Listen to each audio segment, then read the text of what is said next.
అంతరాయ తిమిరోపశాంతయే శాంత పావనమచించ వైభవం తం నరం వపుషి కుంజరం ముఖే మన్మహే కిమపి తుందిలం మహః వసుదేవసుతం దేవం కంసచానూరమర్ధనం దేవకీ పరమానందం కృష్ణం వందే జగద్గురుం శ్రీకృష్ణం వందే జగద్గురుం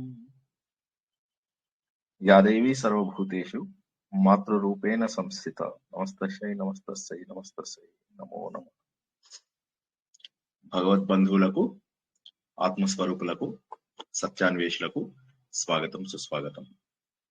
పరమ పవిత్రమైనటువంటి ఆశ్వయుజ మాసంలో నవరాత్రుల సమయంలో మనం ఎన్నో గొప్ప విషయాలు తెలుసుకుంటున్నాం. మనల్ని మనము మార్చుకోవడమే ఈ నవరాత్రుల యొక్క ముఖ్య ఉద్దేశం. ఎక్కడో అమ్మవారు ఎవరో రాక్షసులను చంపింది అనే విషయం సరే, అది కథ రూపంలో మనం తెలుసుకున్నాము, మంచిదే. దాని అర్థం ఏంటంటే భగవంతుడు ఎప్పుడైతే ధర్మాన్ని పరిరక్షించాలో అప్పుడు భగవంతుడు మన కోసము అవతారం ఎత్తుతాడు అన్నటువంటి విషయాన్ని అది తెలియజేస్తుంది. అయితే దానితో పాటుగా మనం గుర్తించాల్సింది ఏంటంటే మనలో ఉన్నటువంటి అహంకారాన్ని ఎలా పోగొట్టుకోవాలి. మనలో కూడా అహంకారం ఉంది, మన లోపల కూడా మమకారం ఉంది. మన లోపల ఉన్నటువంటి ఆ లక్షణాలను మనం ఎలా పోగొట్టుకోవాలి. ఎందుకంటే నిన్న తెలుసుకున్నట్టుగా ఈ ప్రపంచంలో ఏది కూడా శాశ్వతం కాదు. అందుకోసమే అందరూ మేధా దగ్గరికి వచ్చారు. ఆ మేధా దగ్గరికి వచ్చి ఏమంటున్నారు, గురువు గారు ఎలా మా అజ్ఞానాన్ని పోగొట్టుకుంటాం. ఎందుకంటే వాళ్ళు ముందు దాన్ని అజ్ఞానం అనుకోలేదు, వాళ్ళు తెలివితేటలనే అనుకున్నారు. కానీ తర్వాత ఆయన చెప్పాడు, మీకంటే తెలివితేటలు పశుపక్షాదులకు కూడా ఉంటాయి. మీరు ఏవైతే తెలివితేటలు అని చెప్పి అంటున్నారో, పిల్లల్ని పెంచడము, పిల్లలతో ఉండడము, ఇవన్నీ కూడా పశువులకు పక్షులకు కూడా ఉండేటటువంటి తెలివితేటలు, మామూలు తెలివితేటలు. ఇవి ఏమి గొప్ప తెలివితేటలు ఏం కాదు. మరి అలాంటప్పుడు ఈ తెలివితేటలని మీరు గొప్ప తెలివితేటలు గాను, జ్ఞానం గాను ఎందుకు భావిస్తారు? కాబట్టి మీరు వీటిని అలా జ్ఞానంగా భావించేటటువంటి అవకాశం లేదు. మీకు కావాల్సినటువంటి నిజమైనటువంటి జ్ఞానము మరొకటి ఉంది. ఆ జ్ఞానం ఏంటంటే ఆత్మ జ్ఞానం తెలియాలి. మీకు మీ పైన మాయ కమ్మేసింది. మన అందరి లోపల కూడా భగవంతుడు ఉన్నాడు. కానీ అది తెలుసుకోకుండా మనం ఏంటంటే అన్ని తెలిసినా కూడా తప్పులు చేస్తూ ఉంటాం. మన కళ్ళ ముందే ఎంతో మంది చనిపోతూ ఉంటారు. కానీ మనం ఏమనుకుంటాం, మనం మాత్రము శాశ్వతంగా బతుకుతాము అని అనుకుంటాం. మన కళ్ళ ముందే ఎంతో మందికి డబ్బు పోతూ ఉంటుంది, ఎంతో మంది శరీరం లోపల శక్తి నాశనం అయిపోతూ ఉంటుంది, ఎంతో మందికి మానసికంగా మన కళ్ళ ముందే కృంగిపోతూ ఉంటారు. బండ్లు ఓడలు అవుతాయి, ఓడలు బండ్లు అవుతాయి అని మనం విన్నాము. జీవితం లోపల మనం ఎంతో మందికి జరిగేటటువంటి ఎన్నో రకాల మార్పులను మనం చూస్తున్నాము. అయినప్పటికీ కూడా మనం ఎందుకు మారలేకుండా ఉన్నాము? ఎందుకు మన జీవితం లోపల సరైనటువంటి మార్పు రావడం లేదు? ఎందుకంటే మనము సత్యం అనేది ఒకటి ఉంది అని చెప్పి గుర్తించకపోవడమే దానికి కారణం. ఆ సత్యాన్ని గుర్తించాలి. ముందుగా మనం చేయవలసింది ఏంటంటే ఆ సత్యాన్ని గుర్తించాలి. ఆ సత్యాన్ని గుర్తించడం కోసం అని చెప్పేసి మనము వేదాలని, తర్వాత పురాణాలని, తర్వాత కావ్యాలని ఆదరిస్తాం, పాటిస్తాం. అయితే దురదృష్టమైన విషయం ఏంటంటే చాలా మందికి ఈ విషయాలు తెలియకపోవడం వల్ల, తెలిసినా కూడా వాటి లోపల ఉన్నటువంటి సత్యాన్ని తెలుసుకోకపోవడం వల్ల దురదృష్టం ఏంటంటే, అన్నిటికంటే దురదృష్టం ఏంటంటే సత్యం తెలుసుకోకపోవడం. సత్యం అంటే ఏంటి? నీకు ఎదురుగా జరుగుతున్నవన్నీ అశాశ్వతము. నీ శరీరం ముడతలు పడిపోతుంది, తెల్ల వెంట్రుకలు వస్తున్నాయి, రకరకాల వ్యాధులు నిన్ను బాధ పెడుతున్నాయి. జీవితం లోపల ఎందులోనూ కూడా గెలిచే అవకాశం లేదు. ఎన్నో ఒడిదొడుకులను ఎదుర్కొన్నావు. ఆఖరికి ఎంతో సహాయంగా ఉంటారు అనుకున్నటువంటి ఇంట్లో వాళ్ళు కూడా తీసుకెళ్లి వృద్ధాశ్రమంలో జాయిన్ చేసేస్తున్నారు. మరి అయినప్పటికీ కూడా సమాజం పైన ఎందుకు ఇంకా నీకు ఇంత ప్రేమ?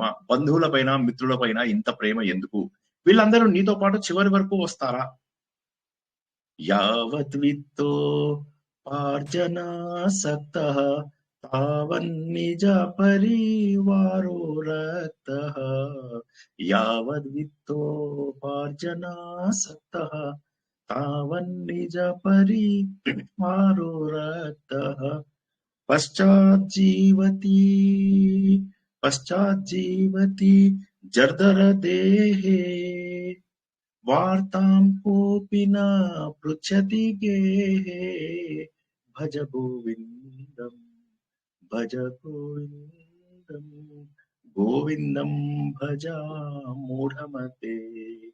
మనం జీవితంలో తెలుసుకోవలసినటువంటిది అంతా కూడా ఈ ఒక్క శ్లోకంలోనే తెలిసిపోయింది.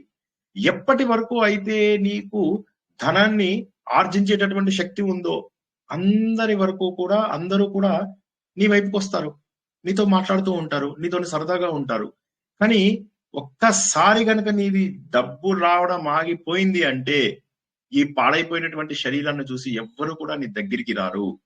కనీసం నువ్వు ఎలా ఉన్నావు వార్తాం కో అపి నా పృచ్చతి, నిన్ను ఎవరు బాబు ఎలా ఉన్నావు అని కూడా అడగరు. అంత ఘోరమైనటువంటి పరిస్థితి అయ్యా, ఎందుకు అర్థం చేసుకోలేకపోతున్నావు నువ్వు అంటాడు. నీకు శరీరంలో ఎంతవరకు శక్తి ఉందో అంతవరకే మనుషులు. ఎన్నిసార్లు చెప్తే ఈ విషయం మనకు అర్థమవుతుంది. యావత్ పవనో నివసతి దేహే తావత్ పృచ్చతి కుశలం గేహే. యావత్ పవనో నివసతి దేహే తావత్ పృచ్చతి కుశలం గేహే. గతవతి వాయౌ దేహాపాయే గతవతి వాయో దేహాపాయే. భార్యా బిభ్యతి తస్మిన్ కాయే భార్యా బిభ్యతి తస్మిన్ కాయే భజ గోవిందం.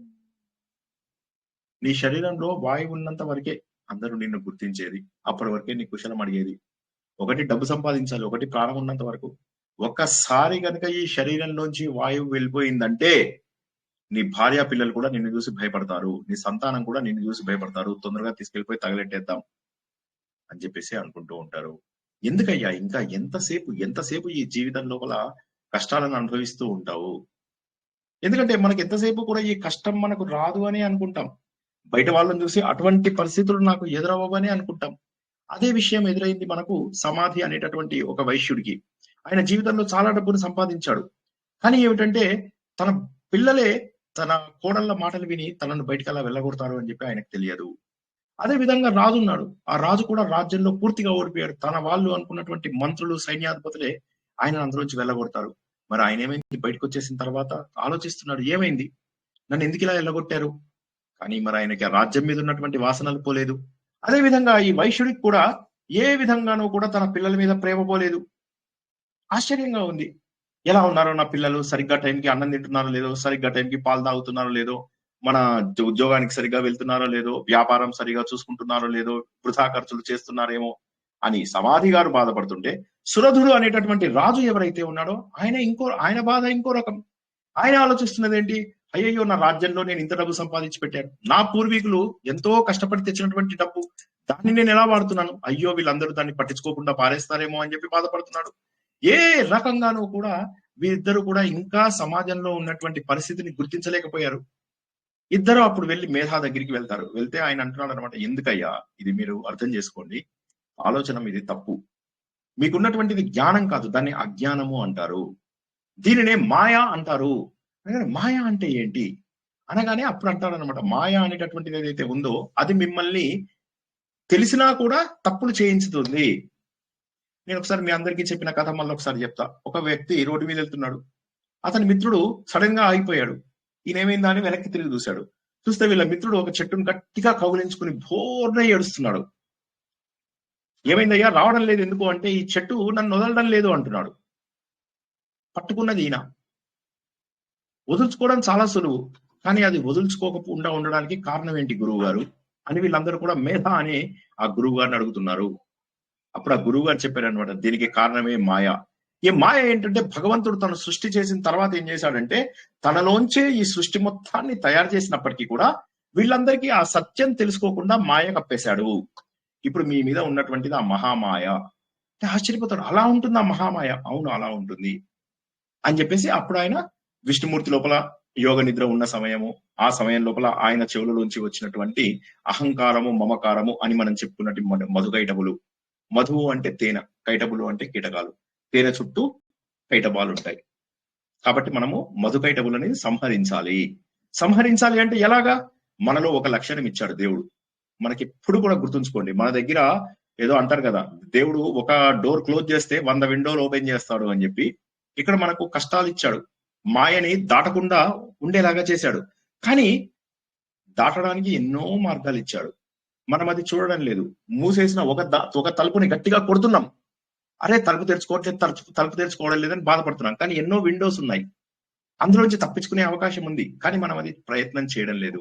అదే మనలో ఉన్న సాత్విక లక్షణం. సాత్విక లక్షణం అంటే ఏంటి? దయ, కరుణ, జాలి, తెలివితేటలు, ఆలోచన, సమాజం యొక్క మంచితనం కావాలనుకోవడము, వేరే వాళ్లకు మంచి జరగాలనుకోవడము, ఇవన్నీ మనందరిలో ఉన్నవే. ఎవడన్నా కష్టపడుతుంటే బాధపడని వాళ్ళు ఎంతమంది ఉంటారు? కాబట్టి ఏంటంటే ఖచ్చితంగా మనకు ఎన్ని పూర్వజన్మ వాసనలు మనని బాధ పెడుతున్నా సరే, పూర్వజన్మ కర్మలు మనను బాధ పెడుతున్నా సరే, మనం గుర్తించాల్సింది ఏంటంటే మనము ఎదగాల్సింది మన మంచితనంతో మాత్రమే. దానికి ఉదాహరణగా బ్రహ్మదేవుడి యొక్క రూపాన్ని చూపించాడు. బ్రహ్మదేవుడు కూడా విష్ణుమూర్తిలోంచే వచ్చాడు. మధుకైటబులు కూడా ఆయన చెవులోంచే వచ్చారు. కానీ మధుకైటబులు మల రూపంలో వచ్చారు, చెడు రూపంలో వచ్చారు. బ్రహ్మదేవుడు సాత్విక రూపంలో వచ్చాడు. సాత్విక రూపంలో వచ్చినటువంటి భగవంతుడు తప్పు తెలుసుకుని తను ఏం చేశాడు, వీరిని నేను ఏమి చేయలేను అని చెప్పేసి తెలుసుకుని అప్పుడు ఏం చేశారు, ఆయన భగవతిని ప్రార్థించారు, అమ్మవారిని. అప్పుడు అమ్మవారిని ప్రార్థిస్తే ఆవిడ విష్ణుమూర్తిని చైతన్యవంతుడిగా చేయడం ద్వారా వారిద్దరిని కూడా తెలివిగా చంపేటటువంటి అవకాశం ఇస్తుంది. అంటే దీన్ని బట్టి ఏమర్థం చేసుకోవాలి, మన సాత్విక లక్షణాన్ని పెంచుకుంటూ భగవంతుడిని గనక ప్రార్థిస్తే ఆ చైతన్యం నీలో వచ్చి నీలోనే ఉన్నటువంటి ఆ భగవంతుడిని గుర్తించేటటువంటి వారిగా చేసి చెడు లక్షణాలన్నింటినీ కూడా పోగొడుతుంది. అహంకారం, మమకారాలు పోతాయి నీ చెవులోంచి. నీ దగ్గర ఉన్నటువంటి ఆ దుర్లక్షణాలు ఏవైతే ఉన్నాయో అవి పోతాయి. నీ లోపల సాత్విక లక్షణం అనేటటువంటి బ్రహ్మదేవుణ్ణి నువ్వు జాగృతం చెయ్యి. రాజసిక, తామసిక లక్షణాలు అనేటటువంటి మధు కైటబులు ఎవరైతే ఉన్నారో వారిద్దరూ సర్వనాశనం అయిపోతారు. సాత్వికము నిర్మలత్వము, ప్రశాంత చిత్తము. రాజసము పొగరు, గర్వం, మదం, అహంకారం, రాగము, ద్వేషం, ఇవన్నీ కూడా రకరకాల ఉదాహరణలు. తామసము బద్ధకం, అలసత్వం, శుచిగా ఉండకపోవడం, ప్రమాదం, వేరే వాళ్ళకు ప్రమాదం తలపెట్టడము, ఒక పద్ధతిలో నియమాలను పాటించకుండా ఉండడం. ఇటువంటి పద్ధతులన్నింటినీ మనం వదులుచుకోవాలి అనేటటువంటి విషయం అన్నమాట. అంటే ఏంటంటే స్వీయ సాక్షాత్కార స్థితి ఇది. కాబట్టి మనకు వేదాలు అనేవి ఏవైతే ఉన్నాయో అవి మనల్ని లాగుతాయి. ఆ వేదానికి సమానమైనటువంటి చండీ సప్తశతి మనను అద్భుతమైనటువంటి మార్గంలో తీసుకెళ్తుంది అని మొదటి అధ్యాయంలోని మొదటి కథలో తెలుసుకున్నాం. చాలా వండర్ఫుల్ కథ ఇది.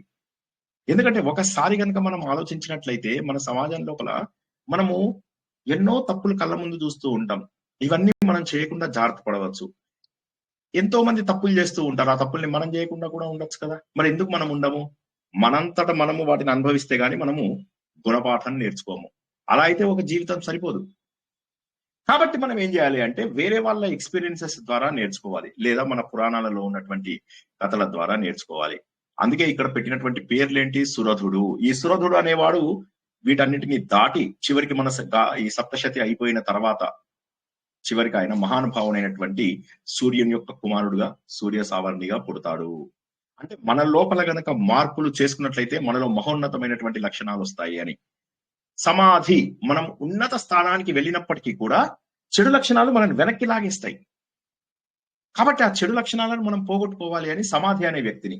వీరిద్దరికి ఏం జరుగుతుంది సార్ ఎండ్లో, అది మనం ఎండింగ్ లోనే తెలుసుకుంటున్నాం. కానీ ఇప్పుడే చెప్తున్నా నేను, వారిద్దరికి ఒకరు మోక్షం సాధిస్తారు, ఒకరు 8వ మన్వంతరంలో మనువుగా, అంటే అందరికీ కూడా ప్రభువుగా మిగిలిపోతారు. అంటే కోరికలతోనైనప్పటికీ కూడా ఉన్నత స్థాయిలో ఉండినట్లయితే చెడు లక్షణాలన్నీ పోగొట్టుకుని కోరికలు కోరుకుంటే తప్పు లేదు. కానీ మన లోపల చెడు పెట్టుకుని దేవుణ్ణి ఎన్ని కోరికలు కోరితే దేవుడు అంటాడు, ముందు నిన్ను నువ్వు శుద్ధి చేసుకో. నోటి నుంచి మంత్రాలు వల్లిస్తున్నాము, కానీ మనం శుద్ధిగా లేనప్పుడు ఎలా అవుతుంది? మనల్ని మనము శుద్ధిగా చేసుకున్నప్పుడే మన కోరికలు కూడా తీరుతాయి అనేటటువంటిది ఒక అద్భుతమైనటువంటి లక్షణం ద్వారా విష్ణుమూర్తి సంహారం చేశాడు అన్నటువంటి విషయాన్ని తెలుసుకున్నాము. అందులోపల మనం అన్నిటికంటే గొప్పదైనదేంటి, బ్రహ్మదేవుడు తనలో సాత్విక లక్షణాలను పెంచుకోవడానికి అమ్మవారిని ప్రార్థించడం అనేటటువంటిది బ్రహ్మ స్తోత్రము. ఆ స్తోత్రాన్ని నిన్న అందరూ చదువుకున్నారని ఆశిస్తున్నాను. ఈ రోజు కూడా చదవండి. ఈ రోజు వీలైన వాళ్ళు 4వ చాప్టర్ లోపల స్తుతి ఉంటుంది.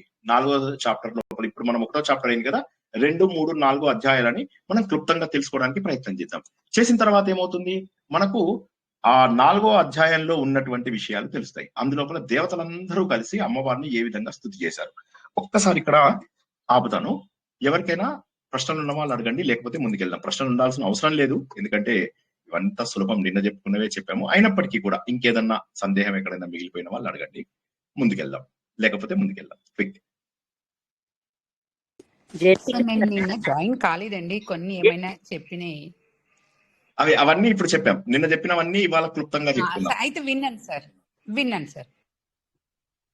జై శ్రీకృష్ణ సార్. జై శ్రీకృష్ణ సార్. ఇది మీరు ఈ స్తోత్రం సంగతి చెప్పారు కదా, నా స్తోత్రం నిన్న బ్రహ్మస్తోత్రం అని. అంటే ఇప్పుడు ఎవరో షేర్ చేశారు చాలా శ్లోకాలు, అందులోది చెప్తున్నారా సార్?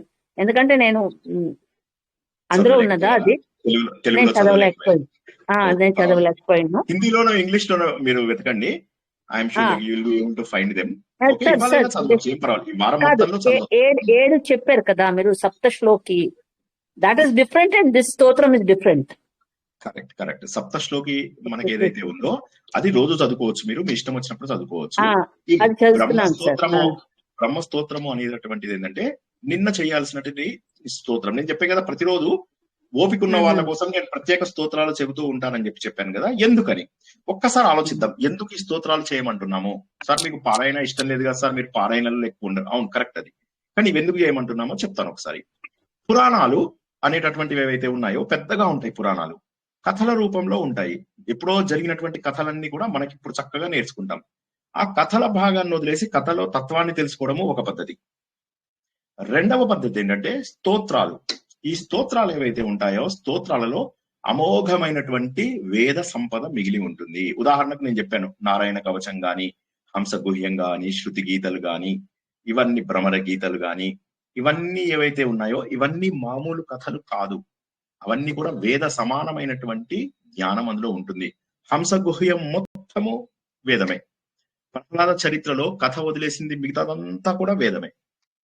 ప్రహ్లాదుడు చెప్తూ ఉంటాడు భగవంతుడి యొక్క రూపం, భగవంతుడి యొక్క లక్షణాలని చెబుతూ ఉంటే ఆయన క్లాస్మేట్స్ అందరూ అడుగుతారు, నువ్వు మా క్లాస్మేట్వే కదా, నీకన్నీ ఇవి ఎలా తెలుసు అంటే, అప్పుడు నేను మా తల్లి కడుపులో ఉండగా విన్నానయ్యా అని చెప్పేసి చెప్తాడనమాట. సో అటువంటి ప్రత్యేక స్తోత్రాలు మాత్రము ఈ చండీ సప్తశతిలో ఉన్నవి చెబుతున్నాను. ఎందుకోసం సార్ మీరు అవే చదవమంటున్నారు అంటే, కథ చదివి మీ ఇష్టం, అది కథ చదివడం, కథ తత్వం నేను ఎలాగో చెప్తున్నాను కాబట్టి సరే మీకు తెలిసిపోతుంది. మరి స్తోత్రాన్ని కూడా క్లుప్తంగా చెప్తున్నాను. కానీ ఆ స్తోత్రాన్ని నేను మీకు మీనింగ్ చెప్పిన తర్వాత మీరు ఆ స్తోత్రాన్ని చదివితే భగవంతుడి లక్షణాలు తెలుస్తాయి. ఉదాహరణకి నిన్న బ్రహ్మస్తోత్రంలో ఏముంది అనేది చెప్పాను. ఏం చెప్పాడు భగవంతుడు గురించి బ్రహ్మదేవుడు ప్రార్థిస్తూ, ఓ భగవంతుడా, నువ్వు సృష్టి స్థితి లయకారుడవు, నువ్వు అందరిలో ఉన్నటువంటి చైతన్యము, నువ్వు సర్వత్రా వ్యాపించి ఉన్నవాడివి, 4 రకాల ప్రళయాలని కూడా ఇస్తున్నది నువ్వే అని చెప్పేసి చెబుతూ, నువ్వు అన్ని చోట్ల వ్యాపించి ఉన్నావు, ఈ సృష్టి మొత్తం నీ వల్లే జరిగింది, నీవు లేకపోతే బ్రహ్మ విష్ణు మహేశ్వరులు కూడా ఏమి చేయలేరు, కాబట్టి నిన్ను స్తోత్రం చేయడానికి మాకు శక్తి లేదు, మాకు తోచిందల్లా ఇదే, నీ యొక్క అసలు రూపాన్ని తెలుసుకున్నాము, ఈ చరాచర జీవరాశులలో ఉన్నదంతా కూడా నువ్వే. ఇది స్తోత్రం అంటే. స్తోత్రం లోపల వేద సారం ఉంటుంది. దురదృష్టం ఏంటంటే మనకు చాలా మంది ఆ స్తోత్రం చదవకుండా కథ చదువుకుంటూ వెళ్ళిపోతారు. అందుకని నేను ప్రత్యేకంగా స్తోత్రం చదవండి అని చెప్పింది. టైం ఉన్న వాళ్ళు చదవండి, టైం లేని వాళ్ళు మీ ఇష్టం. జై శ్రీకృష్ణ. నేను ఎత్తుకుతాను సార్. జై శ్రీకృష్ణ సార్. గ్రూప్ లో పెట్టారు, బట్ మీరు హిందీలో ఇంగ్లీష్ లో వెతకడానికి ప్రయత్నం చేయండి. మీకు హిందీ తెలుగు కొద్దిగా. జై శ్రీకృష్ణ సార్. ఆ 700 శ్లోకాలతో స్తోత్రాలన్నీ వస్తాయి కదా సార్? 700 శ్లోకాలు ఏవైతే ఉన్నాయో అందులో ఇవి ఈ స్తోత్రాలు కూడా కరెక్ట్. మళ్ళీ ఒక్కసారి చెప్తాను, కొన్ని కథలు, కొన్ని స్తోత్రాలు, ఇదే పురాణం. ఇంతవరకు అర్థమైందా అందరికి? అర్థం కాని వాళ్ళు అడగండి. కొన్ని స్తోత్రాలు, కొన్ని కథలు. స్తోత్రాలలో డైరెక్ట్ గా భగవంతుడిని డిస్క్రైబ్ చేస్తారు. ఇది మీరు చెప్తున్నది ఒక పురాణం కాదు, ఇది మనం మార్కండేయ పురాణం, దేవి భాగవతంలో ఇదే, శ్రీమద్ భాగవతంలో ఇదే, విష్ణు పురాణంలో ఇదే, లింగ పురాణంలో ఇదే, వాయు పురాణంలో ఇదే, బ్రహ్మాండ పురాణంలో ఇదే, మత్స్య కూర్మ వరాహ అన్ని పురాణాలలో ఇదే, నారద అగ్ని గరుడ మార్కడ ప్రతి పురాణంలో కూడా ఉన్నటువంటిది ఇదే. మరి ఏమిటంటే కొంత కథ రూపంలో తత్వాన్ని చెప్తూ ఉంటారు. అంటే జరిగిన కథ అంటే స్టోరీస్ కాదు, కాక్ అండ్ బుల్ స్టోరీస్ కాదు, చక్కటి స్టోరీస్, జరిగినటువంటి కథలు. రెండవది ఏంటంటే స్తోత్ర రూపంలో భగవంతుని యాజ్ ఇట్ ఈజ్ డిస్క్రైబ్ చేస్తారు. మనం విష్ణు సహస్రనామం, లలితా సహస్రనామం, శివ సహస్రనామం, వీటన్నింటిలో నేర్చుకున్నటువంటి జ్ఞానం ఏదైతే ఉంటుందో అదంతా కూడా ఏంటంటే భగవంతుడి లక్షణాలను చెప్పడం. అది. జై శ్రీకృష్ణ. ఆ రెండు కూడా ఉన్నాయి ఈ 700 శ్లోకాలలో, అవి రెండు కూడా ఉన్నాయి. జై శ్రీకృష్ణ. ఒక్క నిమిషం సార్, ఆ దాంట్లో అసలు ఇది ఒక గొప్ప శ్లోకం ఒకటి ఉంది సార్. యాదేవి నిద్రారూపేణ సంస్థిత, యాదేవి శాంతి రూపేణ సంస్థిత, నమస్తే నమస్తే. అది అసలు చాలా గొప్పది సార్. అవును. దేవిని అన్ని రూపాలలో కొలవడానికి ఇప్పుడు శర్మ గారు చెప్పినట్టుగా ఎన్నున్నాయో తెలుసు. ఇప్పుడు ఆయన 2 చెప్పారు. అలాగే మన అందరికీ తెలిసినట్టుగా యాదేవి సర్వభూతేషు జ్ఞాన రూపేణ సంస్థిత, యాదేవి సర్వభూతేషు మాతృరూపేణ సంస్థిత. యాదేవి సర్వభూతేషు నిద్రారూపేణ సంస్థిత, యాదేవి సర్వభూతేషు లక్ష్మీరూపేణ సంస్థిత, యాదేవి సర్వభూతేషు విద్యారూపేణ సంస్థిత, యాదేవి సర్వభూతేషు శక్తి రూపేణ సంస్థిత. అమ్మవారిని రకరకాల రూపంలో స్థితిగా ఉన్నటువంటి నువ్వు అని చెప్పి చెప్పడం. అంటే అమ్మవారి రూపంలో ఉన్నటువంటి పరాశక్తిని, అంటే ఫస్ట్ గాడ్, పరాశక్తి అంటే మొట్టమొదటి దేవుడు, అందరిలో చైతన్యానికి కారణమైనటువంటి దేవుడు. మనలో శక్తి, మన లోపల ఇచ్ఛ, మన లోపల విద్య, మన లోపల జ్ఞానము, మనందరినీ తల్లిలాగా చూసేటటువంటి మాతృ లక్షణాలు, కరుణ, ఇవన్నీ కలిగిన, ఇవన్నీ కూడా కలిపితే ఉన్నటువంటి దేవత అమ్మవారు అని చెప్పి చెప్పడం అన్నమాట. సో ఇవన్నీ కూడా యూ హ్యావ్ టు అండర్స్టాండ్. అంటే గ్రాడ్యువల్ గా మీరు చదువుతున్న కొద్దీ వీటికి మీరు you get use to them, మీకు అలవాటు అవుతాయి అవి. సో కాబట్టి అర్థం తెలుసుకుని చూడండి, చక్కటి విషయాలని తెలుసుకుంటారు. ఇప్పుడు 3వ అధ్యాయంలోకి వెళ్ళినా నిన్నటితోటి మనకు ప్రథమ చరిత్ర పూర్తయింది. మళ్ళీ ఒక్కసారి చెప్తాను. మొత్తము 13 అధ్యాయం. సార్ దుర్గా త్రింశత నామావళి కూడా చాలా బాగుంటుంది కదా సార్, త్రింశత నామావళి మనం నేను అనేది కేవలం మనము ఈ సప్తశతిలో ఉన్నటువంటివి ప్రస్తుతానికి ముఖ్యమైనవి చెప్పుకుంటూ వెళ్దాం ప్రతిరోజు. నిన్నటికి సంబంధించినంత వరకు బ్రహ్మస్తోత్రము, ఈ రోజుకు సంబంధించినంత వరకు అందరూ కూడా 4వ అధ్యాయంలో 1 నుంచి 26, 27 శ్లోకాల వరకు చదువుకోండి, లేదా 4వ అధ్యాయం మొత్తం చదివేసేయండి ఓపుకున్న వాళ్ళు. ఓకే, మళ్ళొకసారి చెప్తున్నాను. మొత్తము 13 అధ్యాయాల గ్రంథము. నిన్న 1వ అధ్యాయము ప్రథమ చరిత్ర పూర్తి చేశాము. ఇవాళ 2, 3, 4 అధ్యాయాలలో ఉన్నటువంటి ద్వితీయ చరిత్రను చెప్పుకుంటాము. కొంత మిగిలిన భాగం రేపు చెప్పుకుంటాము. ఏది ఏమైనప్పటికీ కూడా ఓపిక ఉన్న వాళ్ళు బ్రహ్మస్తోత్రం, బ్రహ్మ చేసిన స్తోత్రాన్ని, తర్వాత 4వ అధ్యాయంలో మనం చెప్పుకోబోయే దేవతలందరూ అమ్మవారిని స్తోత్రం చేసినది అందరూ చదువుకోండి. ఇది వస్తుంది. ఇంకెవరికైనా డౌట్స్ ఉన్నాయా? ముందుకెళ్దాం. మాధవి బెల్లారి గారు ఒక్క నిమిషం మీకు హ్యాండ్. ఓకే సార్, 4వదంటే శక్రాదయ సురగణ అదేనా? నేను చెప్తాను. ఇంకా 4వ అధ్యాయంలోకి రాలేదు కదా, రాగానే చెప్తాను. నేను 4వ అధ్యాయంలోకి రాగానే చెప్తాను. ఇంకా చెప్పుకోలేదు మనం అది. ఓకేనమ్మా? ఓకే, ముందుకెళ్దామా? Wonderful wonderful. నిన్నటి వరకు మనం తెలుసుకున్నది ఏంటంటే, ఏ విధంగా మధుకైటపులు అనేటటువంటి రాక్షసులు మనలో ఉన్నటువంటి రాజసిక తామసిక గుణాలను చంపాలి. ప్రతి కథని మనకు అన్వయించుకోవాలి.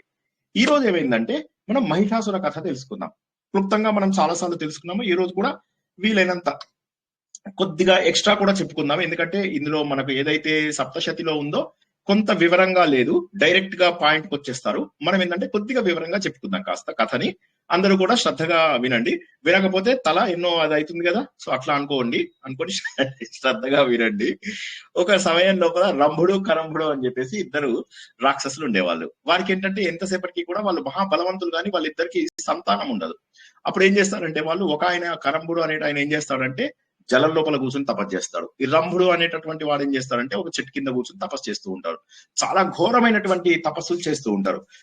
ఆ టైంలో ఏమవుతుంది, యాజ్ యూజువల్ ఇంద్రుడికి ఇంద్ర పదవి కాపాడుకోవడం ముఖ్యం. ఇంద్ర పదవి ఎవరికి వస్తుంది? ఎవరైనా సరే ఘోరమైన తపస్సు చేసిన వాళ్ళకి కానీ, 100 అశ్వమేధాలు చేసిన వారికి కానీ, ఇటువంటి వారికి వస్తుంది. అందుకని ఇంద్రుడు భయపడి ఏం చేస్తాడంటే, ఈ కరంభుడు అనే వాడిని నీళ్ళలో ఉన్నాడు కాబట్టి నీళ్ళలోనే వాడి కాళ్ళని కొరుకుతాడు. ఏమైందా అని చెప్పి ఇట్లా కిందికి చూస్తాడు. నా కాళ్ళు ఎవరో కొరుకుతున్నారు బాస్, క్యా హువా అని చెప్పి కిందికి చూసే లోపల వాడు చంపేస్తాడు. ఇంద్రుడు చంపేస్తాడు. చంపేగానే అప్పుడు పాపం ఆయనతో పాటుగా తపస్సు చేస్తున్న రంభుడు ఉంటాడు కదా, వాడికి బాధేస్తుంది అనమాట.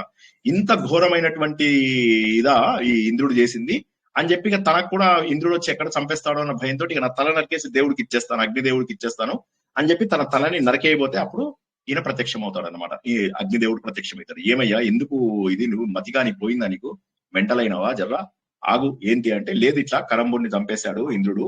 సో ఇలా మేము తపస్సు చేసిన ప్రతిసారి ఇంద్రుడు వచ్చేసి మమ్మల్ని రెచ్చగొట్టి ఇలా చంపేస్తే మంచిది కాదు కదా. ఈ ఇంద్రుడికి ఏంటి పోయే కాలం వచ్చినా చచ్చేట్టుగా తిడతాడు మన లాంగ్వేజ్ లో. తిట్టిన తర్వాత అప్పుడు ఆయన అంటాడు, పర్వాలేదురే, ఇవన్నీ కాదు, నీకేం కావాలి చెప్పు, నువ్వు ఇట్లా నాకు తలనే ఆహుతిద్దాం అనుకున్నావు కదా, ఇంద్రుడిని తిట్టకు, మా కింగ్ ఆయన, నువ్వు ఏం కావాలో చెప్పు నీకు అంటే, నాకు ఒక అద్భుతమైనటువంటి కొడుకు కావాలి. ఆ కొడుకు ఎలాంటి వాడు ఉండాలంటే, ఈ 3 లోకాలలో, 3 లోకాలంటే 3 లోకాలు కాదు, చాలా లోకాలు ఉన్నాయి. 3 లోకాలంటే మనం ఉన్న లోకము, దీనికి పైన ఉన్న లోకాలు, దీనికి కింద ఉన్న లోకాలు. అది భూలోకం అని చెప్పట్లేదు నేను. ఏ లోకం ఉంటే ఆ లోకము, ఆ లోకానికి పైన ఉన్న లోకాలు, ఆ లోకానికి కింద ఉన్న లోకాలలో నన్ను ఎవరూ ఓడించకూడదు. అతడు మహా గొప్పవాడై ఉండాలి, మంచి కామ స్వరూపుడు అయి ఉండాలి. అటువంటి కుమారుడు నాకు కావాలి. ఎందుకంటే నేను సాధించలేకపోయాను, ఈ కరంబుడు కూడా చనిపోయాడు, నాకు చాలా బాధగా ఉంది. ఇక నేను సాధించకపోయినా నా కుమారుడు సాధించాలి. సరే అని చెప్పగానే ఆయన వరం ఇచ్చేసి వెళ్ళిపోతాడు, తప్పకుండా జరుగుతుందని ఇచ్చేస్తాడు. కొన్ని రోజులకి ఏమవుతుందంటే ఈయన మహిషి అని చెప్పేసి ఒక అమ్మాయిని ప్రేమిస్తాడు. ఎవరంటే ఈ యక్ష రాక్షసులను ఎవరైతే అంటారో కుబేరుడు హెడ్ అన్నమాట వాళ్ళకి. అందులో ఒక అమ్మాయిని చూసి ప్రేమిస్తాడు. చేసిన తర్వాత అప్పుడు వారి ద్వారా ఇతడు తనకు కుమారుడు కలుగుతాడని చెప్పి చాలా సంతోషపడతాడు. అయితే ఈ సమయంలోనే ఏమవుతుందంటే అతనికి కూడా దురదృష్టం వెంటబడుతుంది. ఒక మహిషం ఏదైతే ఉంటుందో అది ఇతని భార్యని వెంటబడి ఇతని భార్య వెనకాల వెళ్తూ ఉంటుంది. మహిషి వెనకాల వెళ్తుంటప్పుడు ఇతను ఏం చేస్తాడంటే దాన్ని ఎదుర్కొంటే రంభుని చంపేస్తుంది.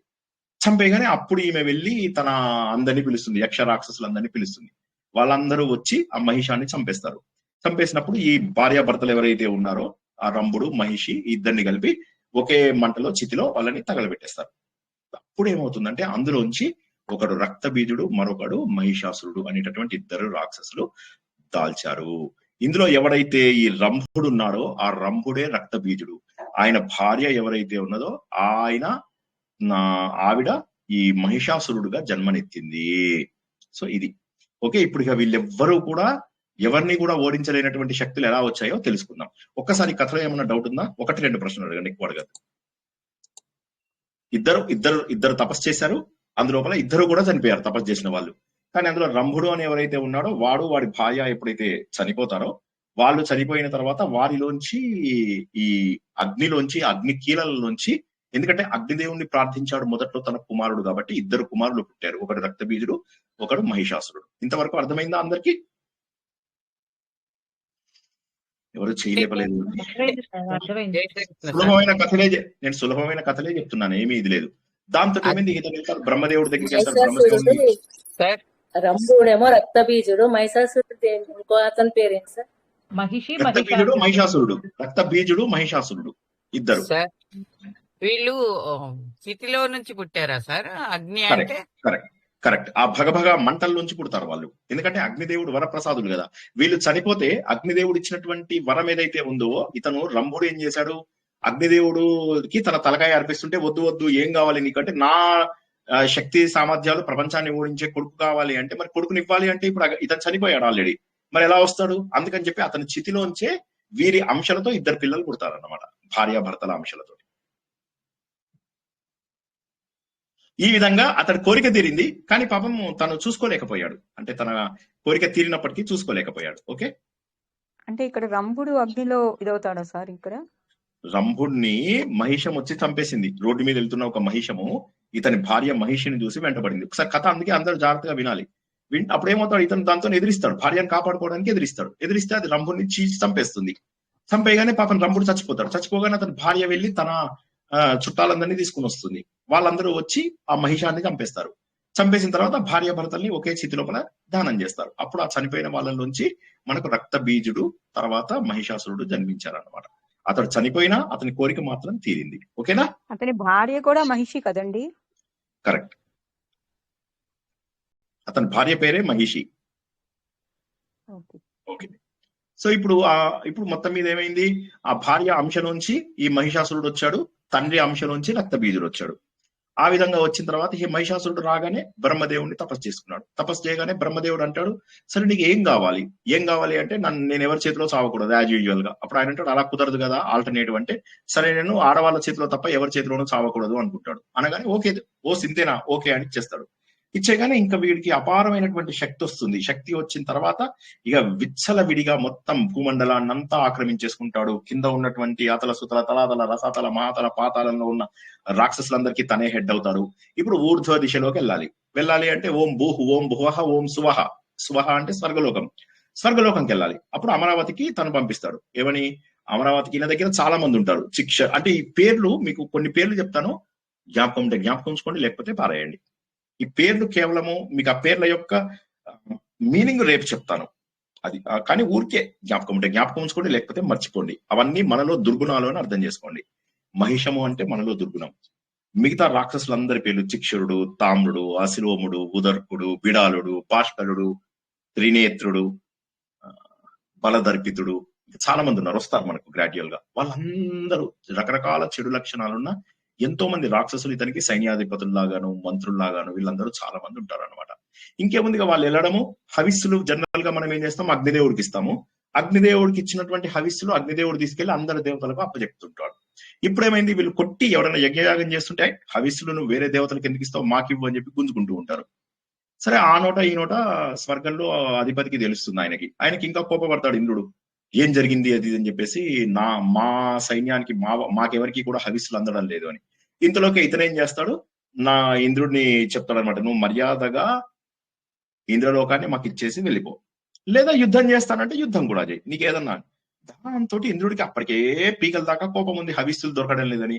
ఆయన ఏం చేశాడు, ఒక ఎద్దు చెప్తే వింటానరా నేను, ఏమనుకుంటున్నావురా నువ్వు, మీరు జస్ట్ రోడ్డు మీద ఫైటింగ్ చూస్తారు కదా ఆ టైప్ లో, 100 యజ్ఞాలు చేసిన వాడిని నేను, దేవేంద్రుడిని, నా దగ్గరికి ఇట్లాంటి వాడు, నువ్వు దూతవి కాబట్టి నేను చంపట్లేదు, వెళ్ళిపో, నువ్వు ఇక్కడి నుంచి వెళ్ళిపో, నేను వాడు బాగా మదం ఉంది కదా, నా వజ్రాయుధం దెబ్బలు పడతాయిలే వాడి మీద అని అంటాడు అనమాట.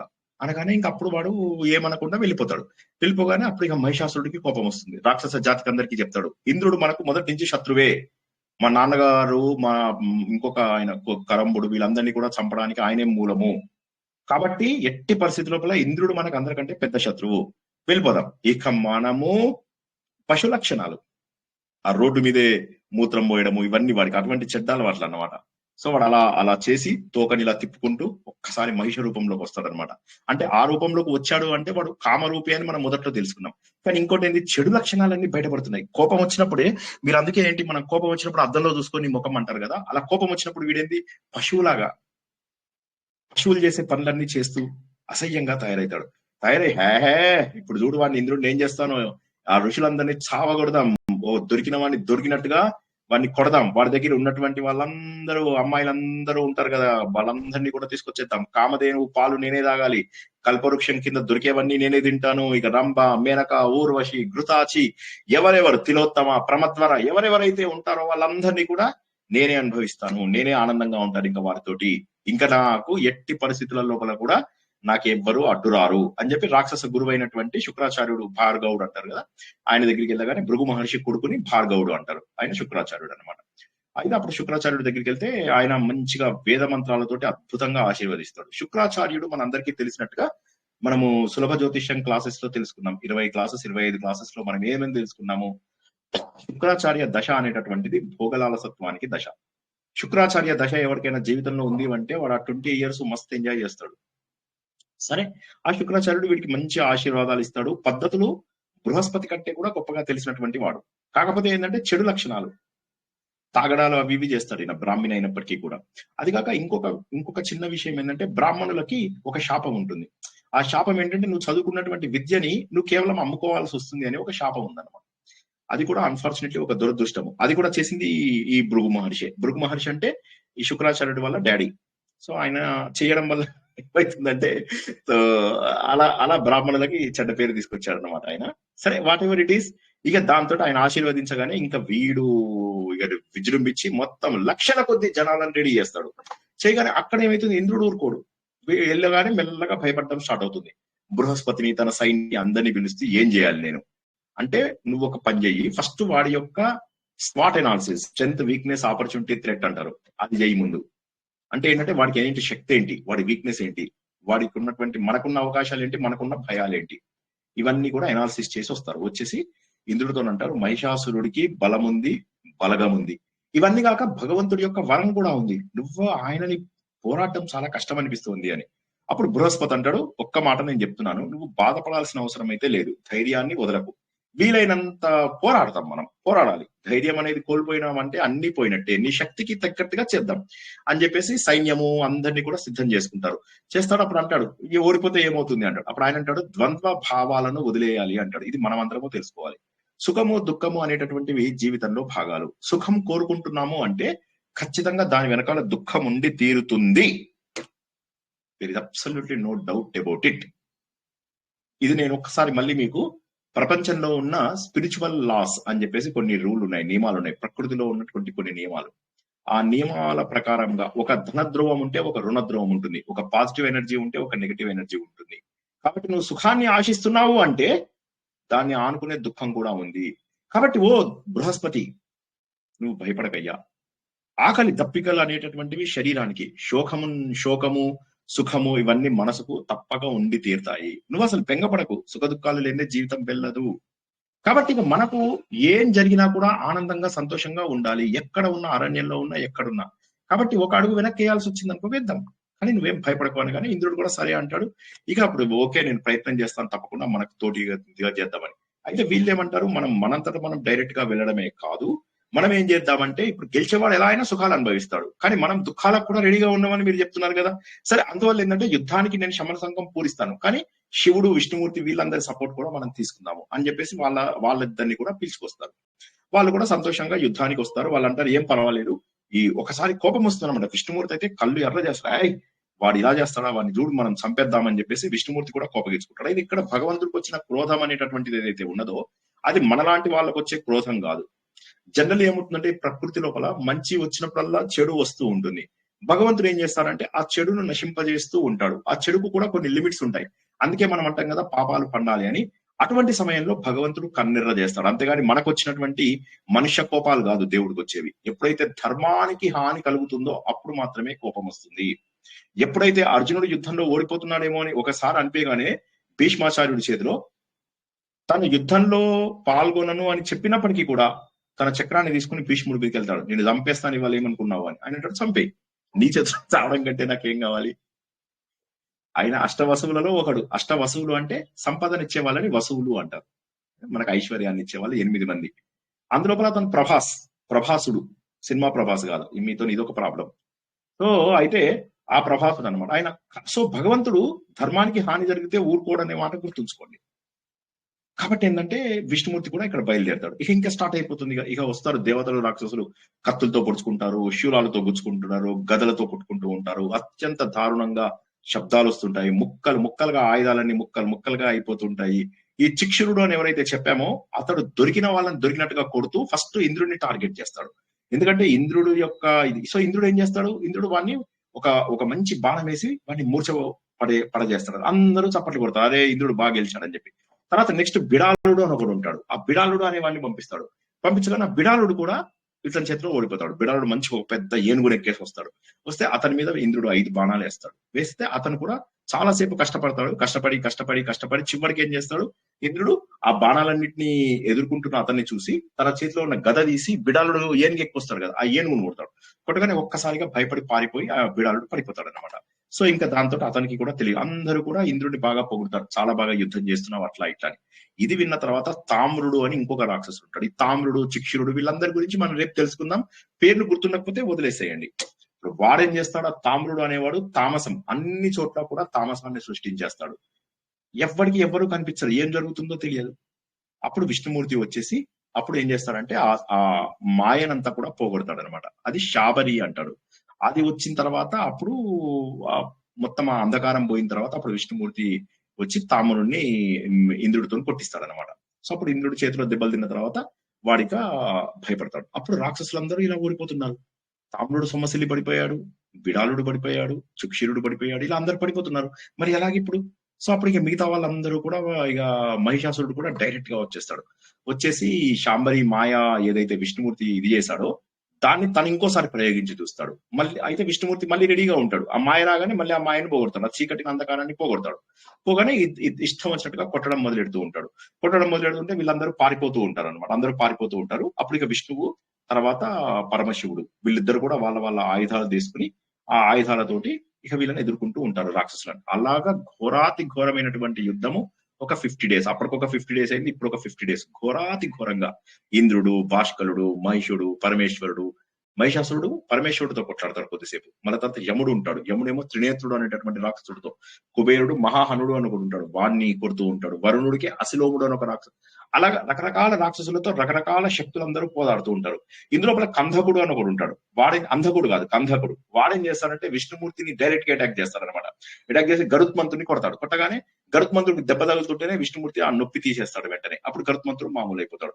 అప్పుడు విష్ణుమూర్తి తన బాణంతో కొడతాడు. షార్గద్వన్వ అంటారు కదా, షార్గితో కొడతాడు. కొట్టగానే వాడికి ఏం కాదు.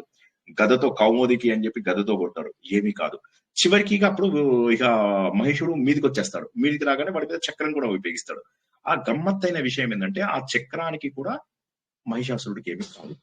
కాకపోయేసరికి అప్పుడు ఒక్కసారిగా ఇంకా ఆశ్చర్యపోతాడు అనమాట. ఇంత గట్టిగా కొట్టినా కూడా వీడు తేరుకుని మళ్ళీ బయటికి వస్తాడు. ఒక్కసారిగా ఇలా తేరుకు కొద్దిగా దెబ్బలు తినడము, ఇలా తలకాయ ఊపేసి వస్తాడు. ఇవన్నీ ఎందుకు మనం తెలుసుకుంటున్నాము? ఎందుకంటే కొన్ని లక్షణాలు మన లోపల చాలా దరిద్రంగా పాతుకుపోతాయి. ఉదాహరణకి 9 తర్వాత శ్రీనివాస్ స్టూడెంట్స్ ఉంటారు. వాళ్ళకి ఏమవుతుంది, నిద్రపోవాలనిపిస్తుంది, ప్రవచనాలు అవి వినాలనిపించదు. కొంతమందికి ఎలా ఉంటుందంటే స్నానం చేయడం బద్ధకం, స్నానం చేయరు చాలా మంది, ఆ అలవాట్లు అలా ఉండిపోతాయి. కొంతమందికి ఏంది, పిచ్చి పాలైనలు, పిచ్చి డాన్సులు చేయడం అలవాటు, అవే చేస్తూ ఉంటారు. అర్థం తెలుసుకుని సరైన మార్గంలో వెళ్ళాలి అని కోరిక ఉండదు. ఇవన్నీ ఏంటంటే కొన్ని రోజులుగా చెడ్డ అలవాట్లని మనము పోగు చేసుకుంటూ ఉన్నాం. ఆ చెడ్డ అలవాట్లే ఈ రాక్షసులు. సో విష్ణుమూర్తి ఓడిపోయి మూర్చబడిపోయేసరికి అందరూ ఏం చేస్తారంటే ఇంకా లాభం లేదు, పరమశివుడు ఏం చేస్తాడు, తన త్రిశూలాన్ని విసురుతాడు. విసురగానే వీడు ఊరుకోడు.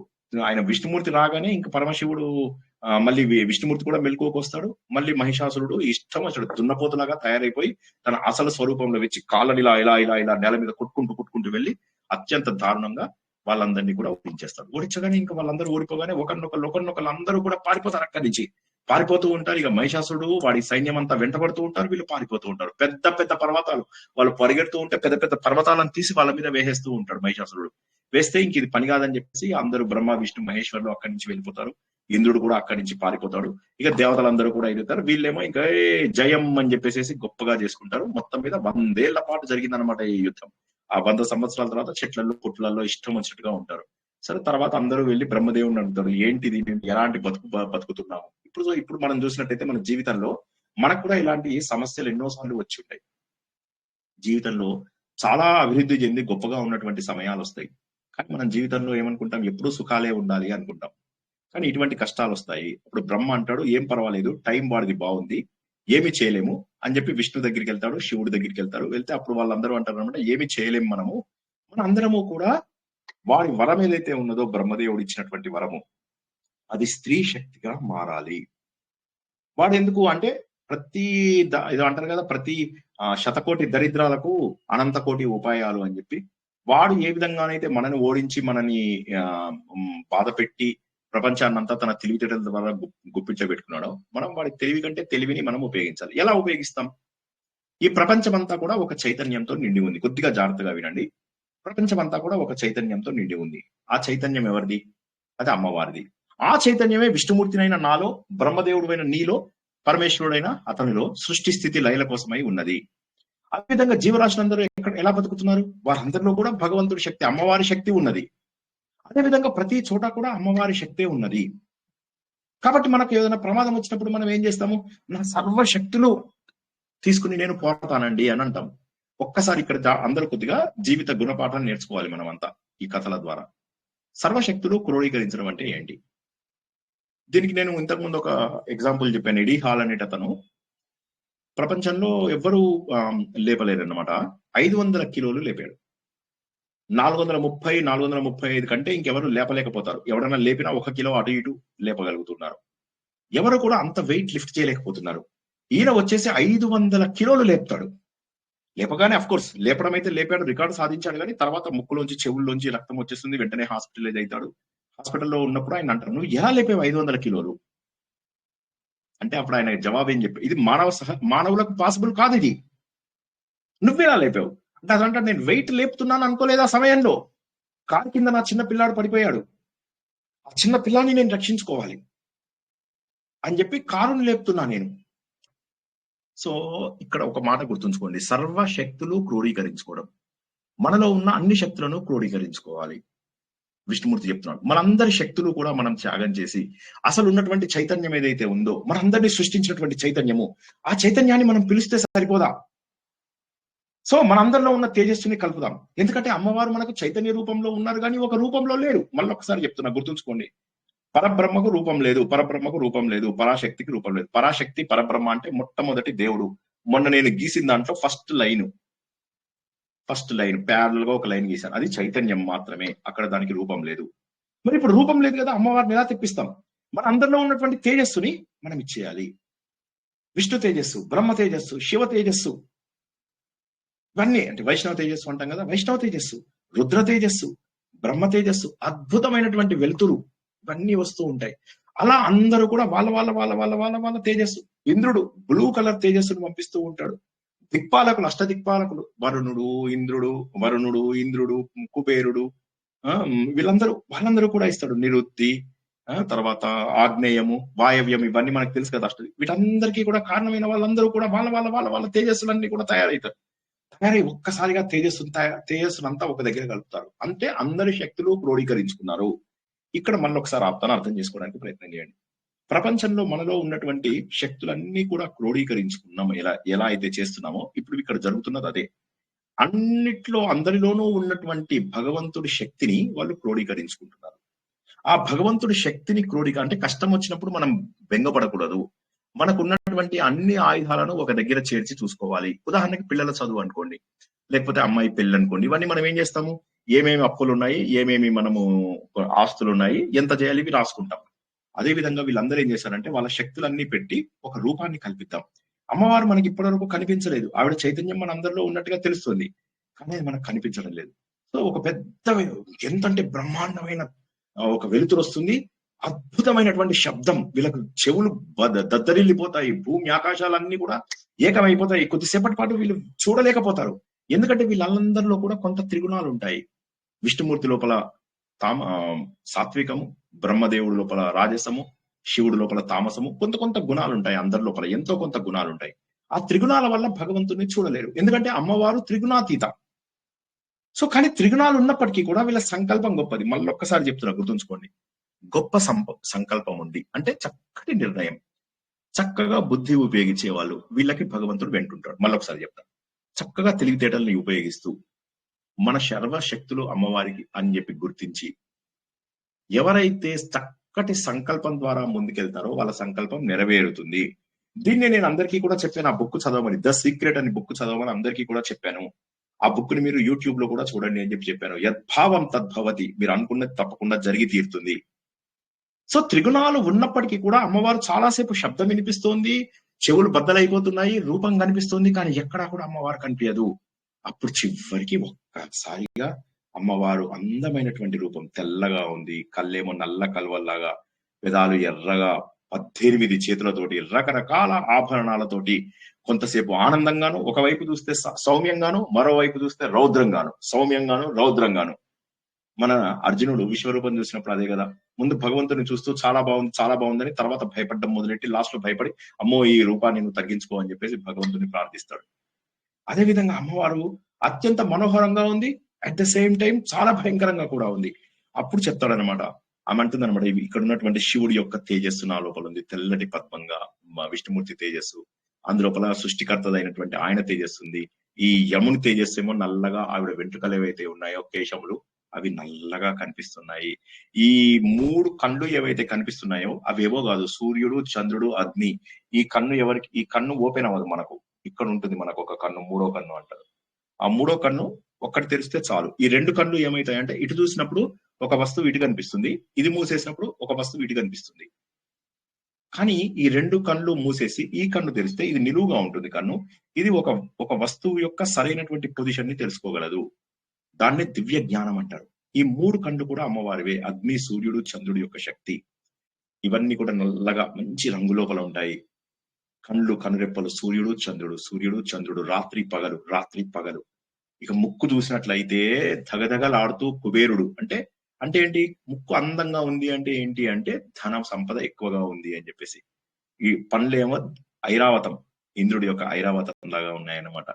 దక్షుడు తన తేజస్సుని ఇచ్చేశాడనమాట. పైన పెదవి, ఈ సూర్యుడు ఎంత వెలుతుగా ఉంటాడో అంత కింది పెదవి చూసినట్లయితే స్కందుడు అంటే కుమారస్వామి యొక్క తేజస్సు తోటి ఉందా అన్నట్టుగా. విష్ణుమూర్తి తేజస్సులోంచి అష్టాభుజాలు, అన్ని భుజాలు కూడా వచ్చేసాయి. వసువులు ఎవరైతే మనకి ఇందాక చెప్పాం కదా, వసువులు అంటే అష్టవసువులు ఎవరైతే సంపాదనిస్తారో వాళ్ళు వేళ్ళన్నీ ఇస్తారన్నమాట. అందమైనటువంటి వేళ్ళు. వక్షస్థలము ఏదైతే ఉందో ఇది మనను పెంచి పోషిస్తుంది. మనను పెంచి పోషించేటటువంటి స్త్రీ సంపద ఏదైతే ఉన్నదో అది చంద్రుడు. ఇక్కడ ఒక్కసారి ఆపుతారు, అర్థం చేసుకోవడానికి ప్రయత్నం చేయండి. చంద్రుడు లేకపోతే ఈ ప్రపంచం లేదు. మీకు ఇంతకు ముందు నేను చాలా ప్రవచనాలలో చెప్పాను, చంద్రుడు ఏం చేస్తాడంటే ఇలా ఉంటాడు కదా, ఇలా కృష్ణపక్షం లోపల ఇలా పెరుగుతూ ఉంటాడు.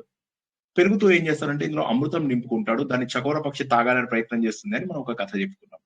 అదే విధంగా ఆ చంద్రుడు ఏం చేస్తాడంటే మనకు కావలసినటువంటి వైటమిన్స్ అండ్ మినరల్స్, కావలసిన అన్ని పోషకాలు కూడా తయారు చేస్తాడు. అందుకే శ్రీకృష్ణుడు ఏమంటాడు, నేను చంద్రుడి రూపంలో నీ భూమి లోపల వెన్నెల రూపంలో కురిసి భూమికి పోషణ శక్తిని అందిస్తున్నాను. నీకు కావాల్సిన ఆల్ వైటమిన్స్ అండ్ మినరల్స్ నీకు వచ్చేది భూమి నుంచే. సూర్యుడి రూపంలో ప్రకాశాన్ని, ఆహారాన్ని ఇస్తున్నాను. చెట్లకు ఆహారం సూర్యుడు.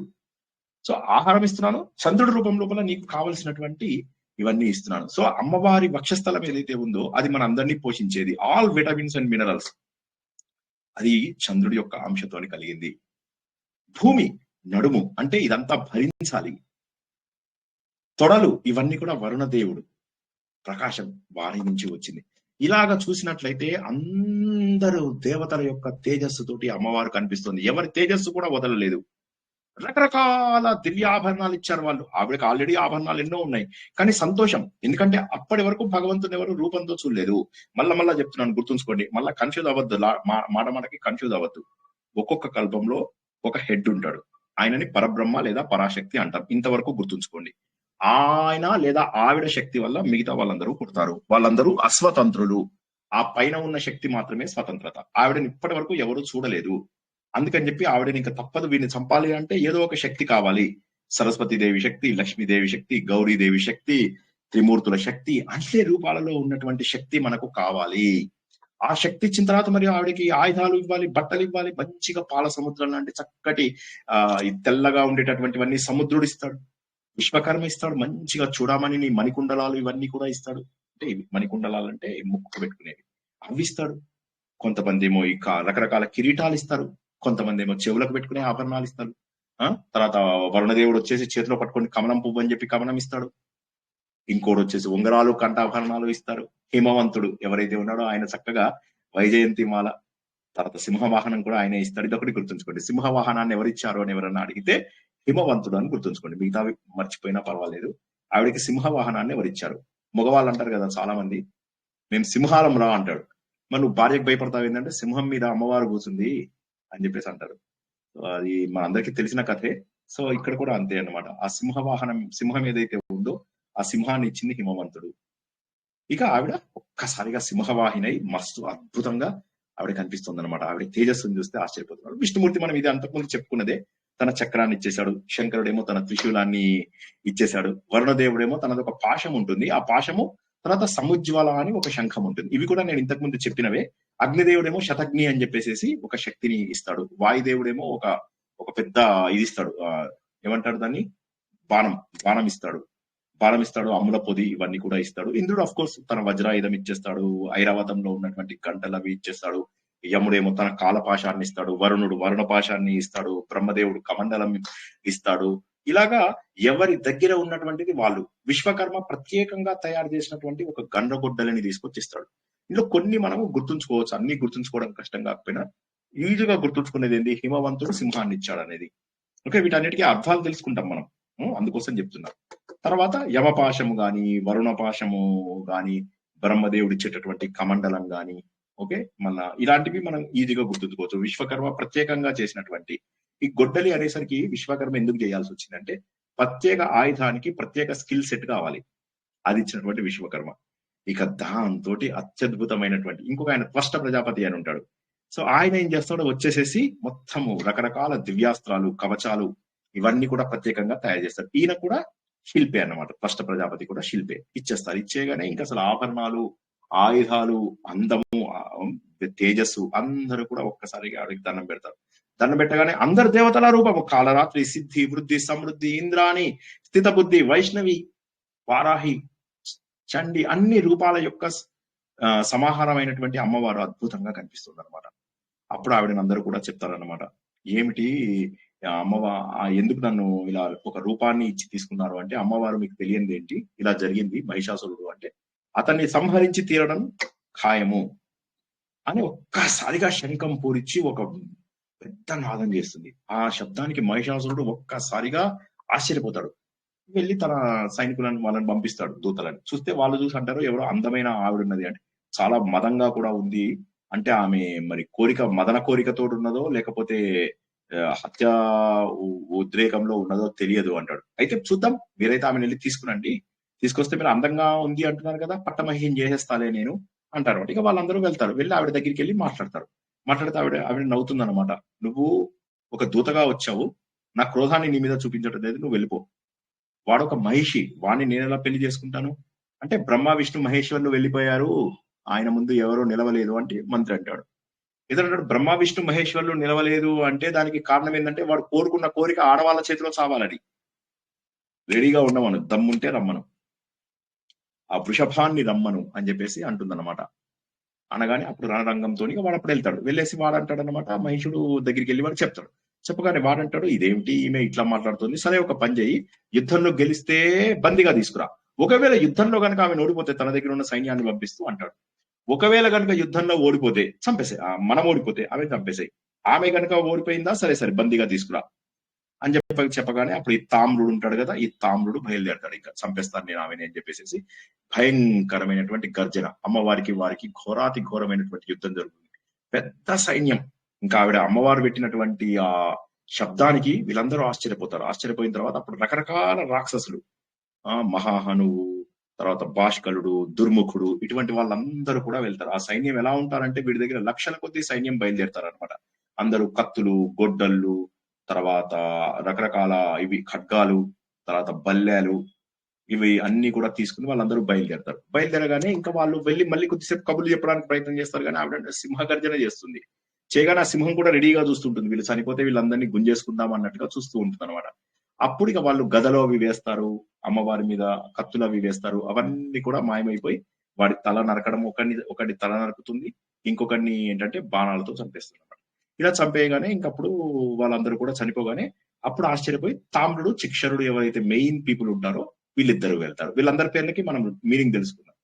వాళ్ళు వెళ్తారు, వాళ్ళు కూడా ఇలాగే చాలాసేపు యుద్ధం చేస్తారు అమ్మవారితో, చాలాసేపు యుద్ధం చేస్తారు. ఎంతసేపు యుద్ధం చేసి మధ్య మధ్యలో ఎన్నో మాటలు చెప్పినా కూడా అమ్మవారు అంబికా రూపంలో ఉండి వాళ్ళందరినీ తలలు నరికేస్తుంది అనమాట. ఒక గదతోటి ఆ తామ్రుడు తల మీద ఇలా పెట్టి ఇలా కొడుతుంది అనమాట. కొట్టగానే ఒక్కసారి శిరస్సు 2 భాగాలు అయిపోయి చచ్చిపోతుంది. ఇక చిక్షుడు ఏమేం చేస్తాడంటే కత్తి తీసుకుని వస్తాడు, ఒకరినేమో గదతో చంపింది, ఇంకొన్నేమో బాణాలు 5 బాణాలు వేసి చిక్షుడిని కూడా చంపేస్తుంది. ఇంకా అప్పుడు వాడు భయపడిపోతాడు. భయపడిపోయి ఏంటిది అని చెప్పేసి అప్పుడు అసలుడు, బిడాలుడు అని చెప్పేసి వస్తారు. వస్తే వాళ్ళు ఏం చేస్తారంటే కొద్దిగా మెత్తగా ట్రై చేయడానికి ట్రై చేస్తారు. సో ఇప్పుడు మనం ఏం గుర్తించాలంటే మన లోపల శక్తి తగ్గిపోతున్నా కొద్దీ మనం ఏంటంటే మన లోపల ఆలోచన పెరుగుతుంది. ఈ రాక్షసులు కూడా మెల్లగా ఆలోచిస్తారు. అంటే మనం గట్టిగా ఉంటే మన వ్యాధులు గాని చెడు అలవాట్లు గాని ఏమీ చేయలేవు, అవి మన దగ్గర లొంగిపోవడం తప్ప. అసిలోముడు, బిడాలుడు వస్తారు, యుద్ధం చేద్దామని వస్తారు. వాళ్ళు వచ్చినప్పటికీ కూడా అమ్మవారి శక్తిని చూస్తూ వాళ్ళు అంటారు, ఇంత మందిని చంపింది అంటే అమ్మవారు అవలీలగా, అమ్మవారికి ఏమీ అవ్వడం లేదు. కాబట్టి మనము మూర్ఖులుగా ఆలోచిస్తున్నాము, మనదే ఏదో తప్పుంది. అయినప్పటికీ కూడా వెనక్కెళ్ళి మహిషాసురుడి చేతిలో చనిపోయే బదులు అమ్మవారి చేతిలో చనిపోదాం. మన ప్రభువేమో సంధి చేసుకునేటట్టుగా లేడు అంటున్నప్పటికీ అమ్మవారు అంటుంది, వాడు సంధి చేసుకుంటే వెళ్ళిపోమను, పాతాళము, తలాతలం, రసాతలం. రసాతలం చాలా బాగుంటుంది కూడా, రసాతలం కూడా స్వర్గం అంత బాగుంటుంది, వెళ్ళిపోమని, అక్కడికి వెళ్ళిపోమని నేనేం వద్దనడం లేదు. వాడు ఇంద్రలోకంలో ఉండే అర్హత మాత్రం లేదు. ఇప్పుడు బలి చక్రవర్తి ఉన్నాడు, బలి చక్రవర్తి యుద్ధం చేయలేదు, దేవుడే అతన్ని రసాతలంలోకి తొక్కేశాడు. అది మనకు ఆ కథలు. సో అలాగే అమ్మవారు కూడా ఇక్కడ అతనికి ఆప్షన్ ఇస్తారు, ఇస్తే వాడు వినడు. వీళ్ళంటారు ఇంకా లాభం లేదు, మనం మాత్రం వదిలేదు లేదు, వాడు ధనము, శౌర్యము ఇవన్నీ వదిలేసి వాడు అక్కడ ఉన్నటువంటి సంపదలు, ఆ సుఖాలని వదిలి వాడు వెళ్లే ఛాన్స్ లేదు, మనం కొట్లాడుకుందాం అని చెప్పేసి వాళ్ళు రకరకాల బాణాలు అమ్మవారి మీద వేస్తారు, రాళ్ళు అవి వేస్తారు. ఆవిడ ఏం లేదు, సింపుల్ గా ఒక 3 బాణాలు మంత్రించి వేసేస్తుంది. ఒక్కటే దెబ్బకు వాడు బిడాలుడు ఒకటే దెబ్బకి ఎక్కువసేపు ఇదవడం అనమాట, తాకగానే చనిపోతాడు. ఇక వీడు అసిలోముడు కూడా అంతే, చాలా కష్టపడతాడు, దారుణంగా చనిపోతాడు అమ్మవారికి. అప్పుడు రాక్షస సైన్యం అంతా కూడా అక్కడి నుంచి ఒక్కసారిగా పారిపోవడం మొదలెడుతుంది అనమాట. ఎందుకంటే వాడు మధ్యలో ఒక గద కూడా వేస్తాడు సింహం మీదకి. ఇక అప్పుడు సింహం ఎట్లా వెళ్తుందంటే ఇక జనాలకి ఇక గర్జించి వాడి మీద పడుతుంది అనమాట. సరే పంజా లేపి కొట్టబోతుంది, సరే ఇంతలోకే అంబికాదేవి వాడి తలని నరికేస్తుంది అనమాట. నరికేసిన తర్వాత ఇక అప్పుడు వాడు ఏం చేస్తాడంటే ఇక మహిషాసురుడు తనే వస్తాడు.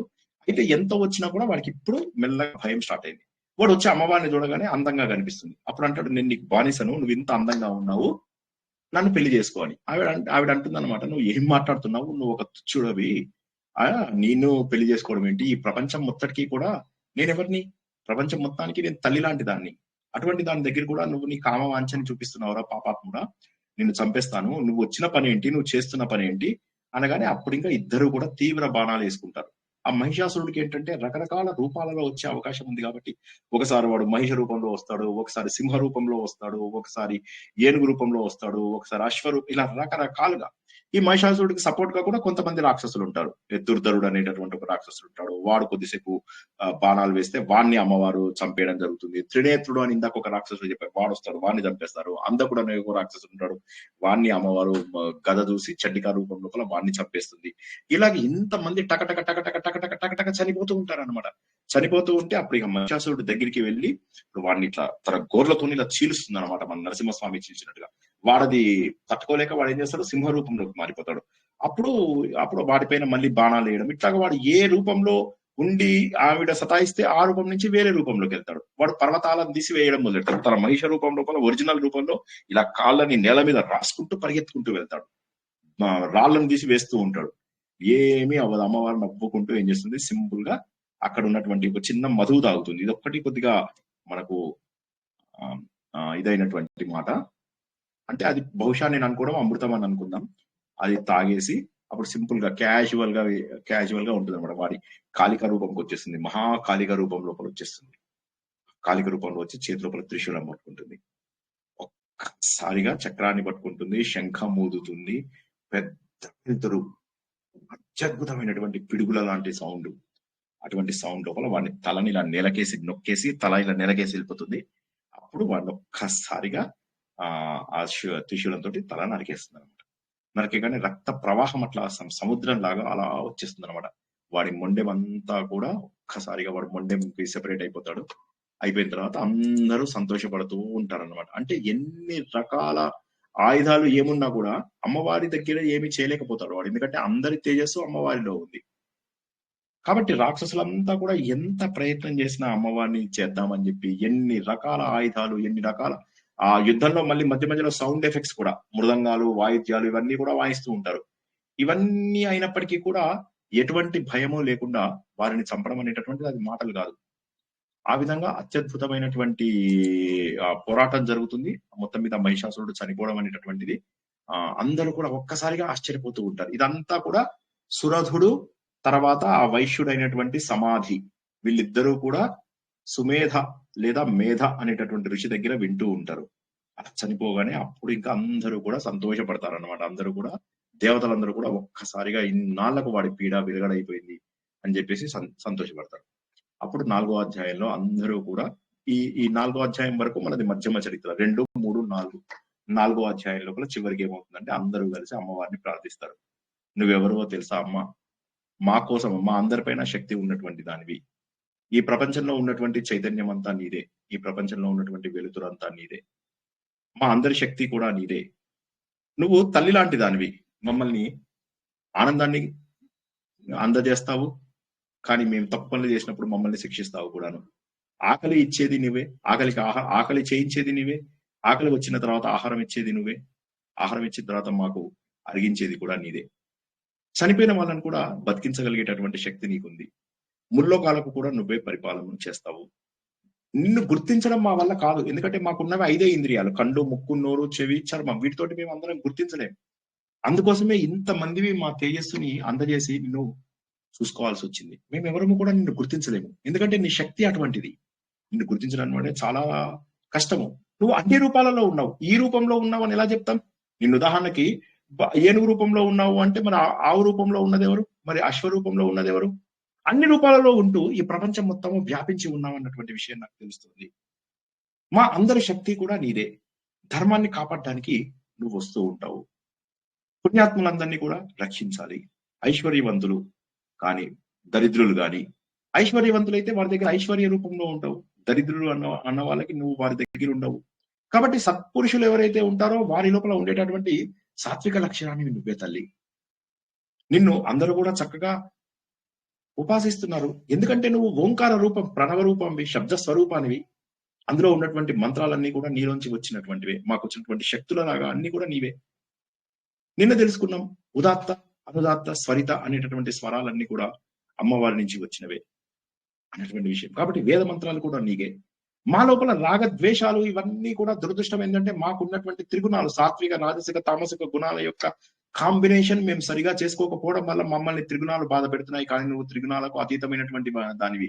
మేము చేసే పాపములు గాని, పుణ్యములు గాని, మేము చేసే కర్మలతో గాని నీకు ఎటువంటి సంబంధము లేదు. కానీ మేము భక్తిగా గనక నిన్ను ప్రార్థించినట్టయితే ఈ ప్రకృతిని దాటుతాము, ఈ మాయని దాటుతాము, ఈ మాయను దాటి నిన్ను చేరుకుంటాను తల్లి. మాకు ఆ విషయం తెలుసు. మా లోపల ఉన్నటువంటి తెలివితేటలు నువ్వే. ఈ సంసారంలో అందరూ కొట్టుకుపోతున్నాము. సంసారంలో తెలియడం లేదు, ఎక్కడికి వెళ్తున్నామో తెలియడం లేదు, జీవితంలో ఏం సాధించాలో కూడా తెలియడం లేదు తల్లి. అందుకోసం అని చెప్పేసి మేము నిన్ను ప్రార్థిస్తున్నాము. మాకు ఈ సంసారం అనేటటువంటి సముద్రం నుంచి మమ్మల్ని బయటకు తీసుకెళ్లవలసినటువంటి బాధ్యత ఖచ్చితంగా నీదే తల్లి. ఎప్పుడు ఏ విధంగానైతే ధర్మకార్యాలు చేసేటటువంటి మనుషులు ఎవరైతే ఉంటారో అలాగా మేము కూడా ధర్మకార్యాలు చేస్తూ ఉంటాము. కానీ స్వర్గానికే వెళ్తాము. స్వర్గాలలో మాకు కావాల్సినటువంటి కోరికలన్నీ తీరుస్తావు. కానీ మాకు కావాల్సినటువంటిది మోక్షము. మాకు కావాల్సినటువంటిది మోక్షము. యమధర్మరాజు కూడా నీ రూపంలోనే మమ్మల్ని అందరినీ శిక్షిస్తూ మా అందరికీ కూడా సరైనటువంటి కోరికలను తీరుస్తూ మా అందరినీ కూడా సరైన దారి లోపల పెడుతున్నాడు. ఇది కాక కర్మ సిద్ధాంతం ద్వారా మేము చేసుకున్నటువంటి పాపంలో పుణ్యాలు అన్ని కూడా ఇక్కడ అనుభవిస్తున్నాం. కాబట్టి ఈ రాక్షస సంహారం ఏదైతే తల్లి నువ్వు చేశావో దానివల్ల జగత్తు మొత్తం కూడా కొన్ని సంవత్సరాల పాటు సంతోషంగా ఉండగలదు. ఈ రాక్షసులు ఇలాగే కొనసాగుతారు. ఇవాళ ఆపరు, మళ్ళీ వస్తూనే ఉంటుంది. కాబట్టి తాత్కాలికంగా శత్రువు చనిపోయినప్పుడు మనకు వచ్చే సంతోషం కాదు, మాకు కావాల్సినటువంటిది శాశ్వతమైనటువంటి సంతోషము. ఆ శాశ్వతమైనటువంటి సంతోషము నేను భగవంతుడి స్వరూపం, నాలో ఉన్న భగవంతుడి స్వరూపాన్ని తెలుసుకున్నప్పుడు మాత్రమే వస్తుంది. సుఖము దుఃఖము అనేటటువంటివి ఏవైతే ఉంటాయో ఇవి ఒకదానితో ఒకటి వస్తూ ఉంటాయి. రాత్రి తర్వాత పగలు, పగల తర్వాత రాత్రి వచ్చినట్టుగా సుఖ దుఃఖాలు వస్తూనే ఉంటాయి. అదే విధంగా ఋతువులు వస్తూ ఉంటాయి, పోతూ ఉంటాయి. కానీ మాకు కావలసినటువంటిది శాశ్వతమైనటువంటి చైతన్యము. ఆ శాశ్వతమైనటువంటి చైతన్యం కోసము మా వెతుకులాట కొనసాగుతూనే ఉంది. ఎందుకంటే మేము ఎప్పుడూ కూడా కోరికలతోటి నిన్ను వరాలు అడుగుతూ నీ వెంట పడుతున్నాము. అది తప్పని మాకు తెలుసు. అయినప్పటికీ కూడా మేము ఉన్నటువంటి జన్మల ద్వారా కొన్నిసార్లు మాకు అవసరం అవుతుంది. నీ పరాక్రమం ఏదైతే ఉందో అది సాటి రాదు. ఇప్పుడే ఆనందంగా, సంతోషంగా, ఆత్మీయంగా ఉన్నటువంటి నీ రూపము శత్రువులకు భయంకరమైనటువంటి రూపంగా కనిపిస్తుంది. కానీ నీ మనసులో ఉన్నటువంటి దయ మాత్రం అపారమైనటువంటిది. నువ్వు నీ శూలాన్ని అన్ని దిక్కులలో తిప్పుతూ మమ్మల్ని కవచంలాగా కాపాడుతూ ఉన్నావు. ఈ ప్రపంచంలో మా పైన ఏ విధమైనటువంటి కష్టములు లేకుండా మమ్మల్ని కాపాడుతూ ఉన్నావు. నీ చేతిలో ఉన్నటువంటి ప్రతి ఆయుధము కూడా అన్ని వైపుల నుంచి మమ్మల్ని రక్షిస్తుంది. ఇది మనం ఒకసారి చూసినట్లయితే మన నారాయణ కవచంలో ఉన్నటువంటి విషయాలు అన్నమాట. కాబట్టి ఇవన్నీ చెప్తూ ఉంటాడు ఆయన. మేధా ఋషి చెప్తూ ఉంటాడు సురధుడితోటి. సురధుడు ఆనందంగా వింటూ ఉంటాడు. అమ్మవారు ఎవరైతే ఉన్నారో ఈ జగత్తు మొత్తాన్ని పోషించేటటువంటి నౌక, అందులోపల మనకు సకల వస్తువులు మనకు అక్కడ ఉన్నాయి. ఇలా అందరూ స్తోత్రిస్తూ ఉంటే అప్పుడు అమ్మవారు అంటుంది అనమాట, మీ కోరికలన్నీ కూడా తీరుతాయి, మీకు అన్ని రకాల వరాలు నేను అందించగలను. ఈ స్తోత్రం కనుక ఎవరైనా చేస్తే చాలు. ఈ స్తోత్రములు కనుక చేసినట్లయితే వారికి ధనము, భార్యాభర్తల నుంచి సంపదలు, కావలసినటువంటి విషయాలన్నీ కూడా వస్తాయి. వారికి సకల ఐశ్వర్యాలు కూడా వస్తాయి. కావలసినటువంటి కోరికలు తీరుతాయి. రాక్షసులు ఎవరైతే ఉన్నారో ఆ రాక్షసులందరూ, అంటే మనలో ఉన్నటువంటి రాక్షసులు మనకు మరణించడమే కాకుండా మనం చేసేటటువంటి తప్పులు ఏవి కూడా మనల్ని బాధ పెట్టకుండా ఉంటాయి. ఆ తప్పులను మనం సరిదిద్దుకునేటటువంటి అవకాశం వస్తుంది. అమ్మమ్మ యందు ఎప్పుడు నువ్వు ఈ స్తోత్రం గురించి చెప్తున్నప్పుడు ఆవిడ అంటుంది అనమాట, మీరందరూ ఈ స్తోత్రం కనుక చేస్తే ఇటువంటి వాటన్నిటికీ నువ్వు దూరంగా ఉండగలుగుతావు. మీ అందరి అభిష్టాలు, మీ అందరు వరాలు మీరు కోరుకోండి అంటే ఈ స్తోత్రం చేయడం ద్వారా. ఎందుకంటే భగవంతుడికి స్తోత్ర రూపం లోపల, స్తోత్రం అంటే ఏంటి? తరంగాలలో ఉన్నటువంటి శక్తి. ఆ తరంగాలలో ఉన్నటువంటి శక్తి ఏదైతే ఉంటుందో అమ్మవారిని చేరుకుని వారు సంతృప్తి చెందుతారు. దేవతలు మనలాగా రక్త స్వరూపులు, మాంస స్వరూపులు కారు, వాళ్ళు మంత్ర స్వరూపులు.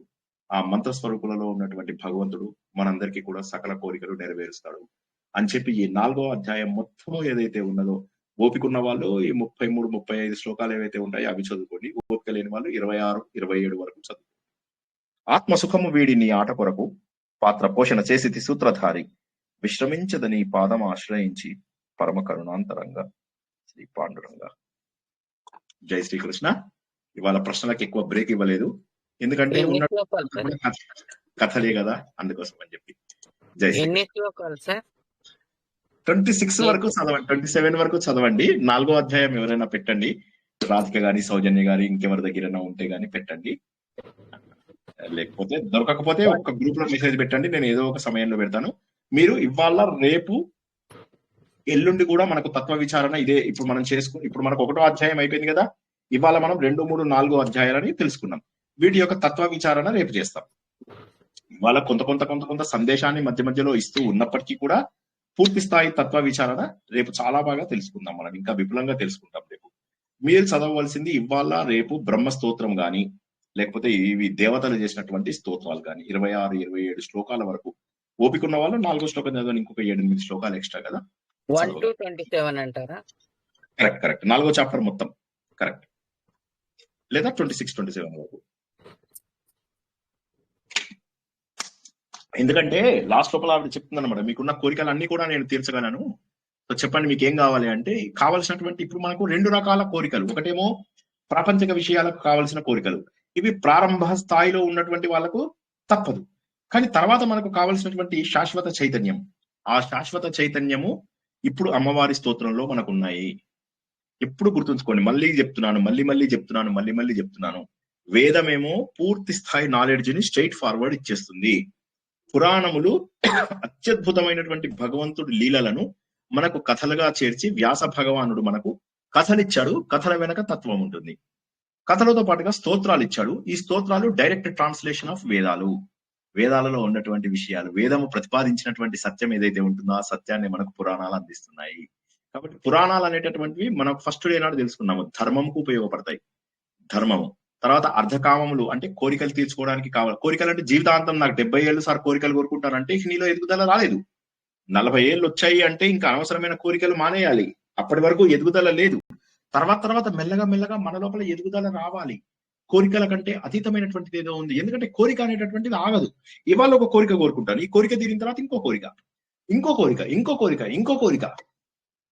తెలిసినవాడు ఎవడో ఉన్నాడు, నాకు పిల్లలు లేరు, పెళ్లి కాలేదు సార్, సరే పెళ్లి అయ్యాక ఏమయ్యా హ్యాపీగా ఉన్నామంటే, ఏం హ్యాపీ సార్, వైఫ్ మస్తు కొడుతుంది.